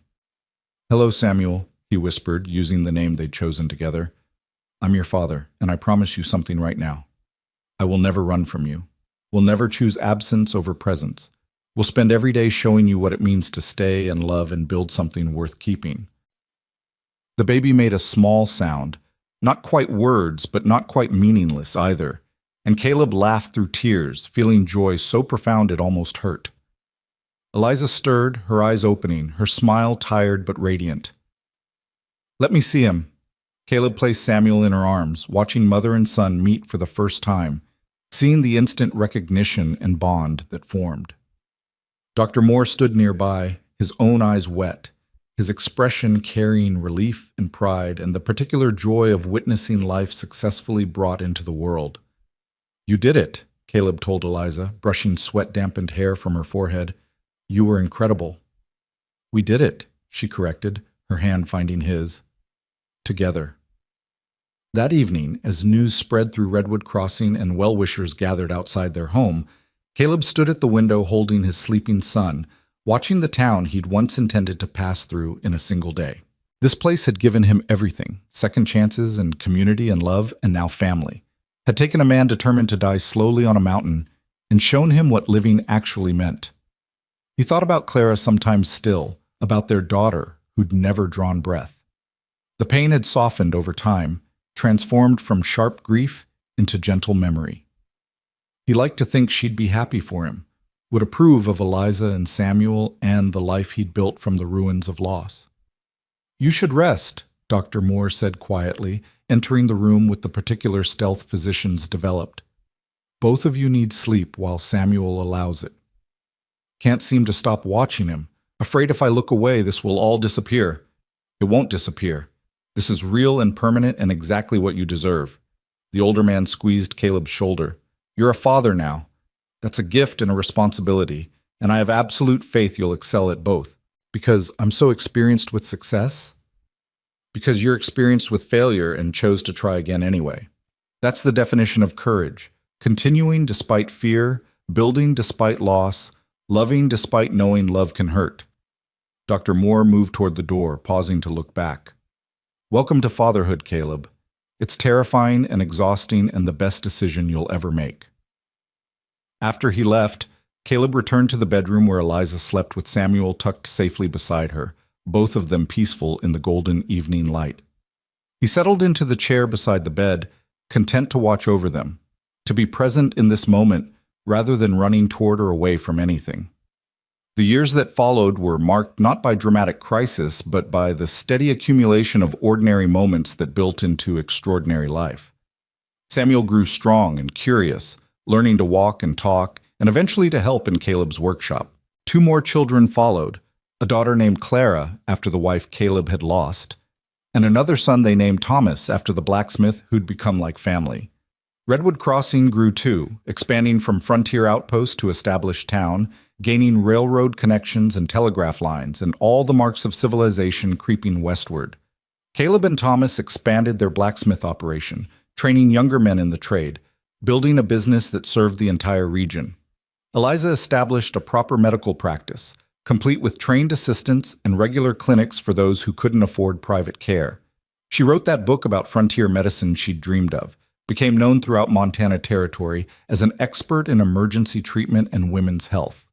They built life together, sometimes difficult, occasionally terrifying, often exhausting, but always worthwhile. They argued and reconciled, faced challenges and celebrated victories, raised children who learned that courage meant choosing connection over isolation.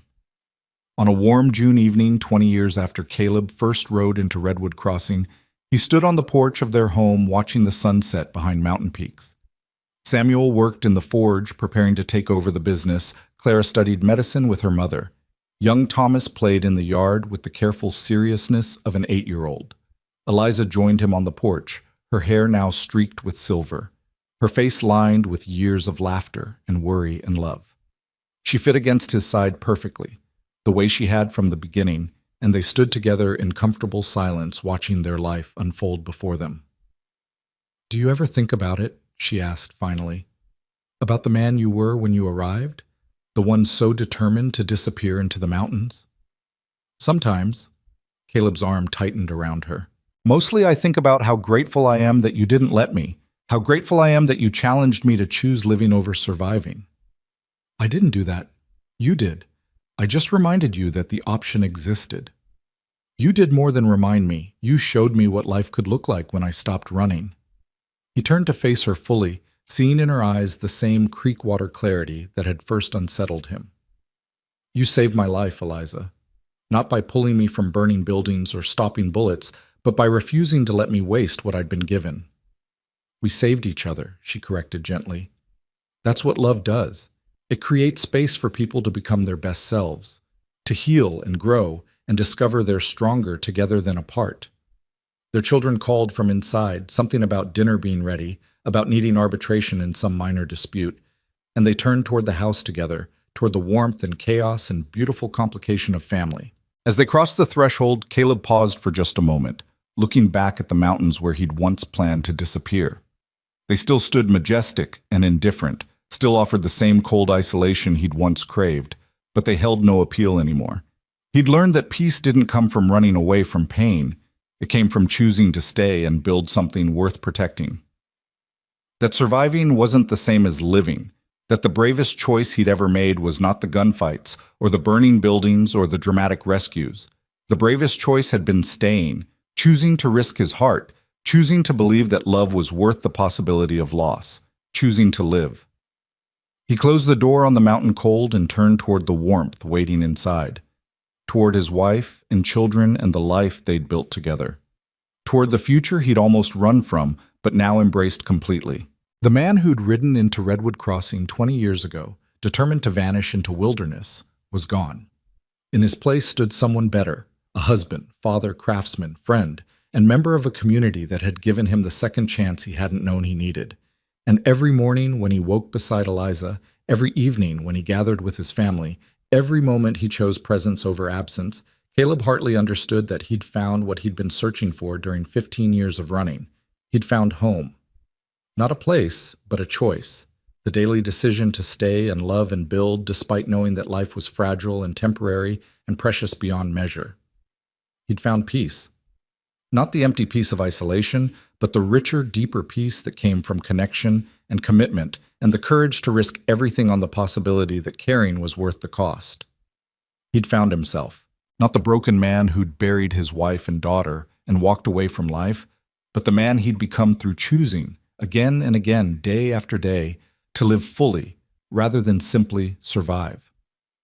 As snow began to fall outside, painting the world in white silence, Caleb sat at the table surrounded by his family and felt gratitude so profound it brought tears to his eyes. For Eliza, who'd refused to let him hide. For his children, who'd given him purpose beyond himself. For a town that had accepted a stranger and transformed him into someone worthy of belonging. For the courage to stop running and discover what waited on the other side of fear. For life, messy and difficult and absolutely worth living. For love.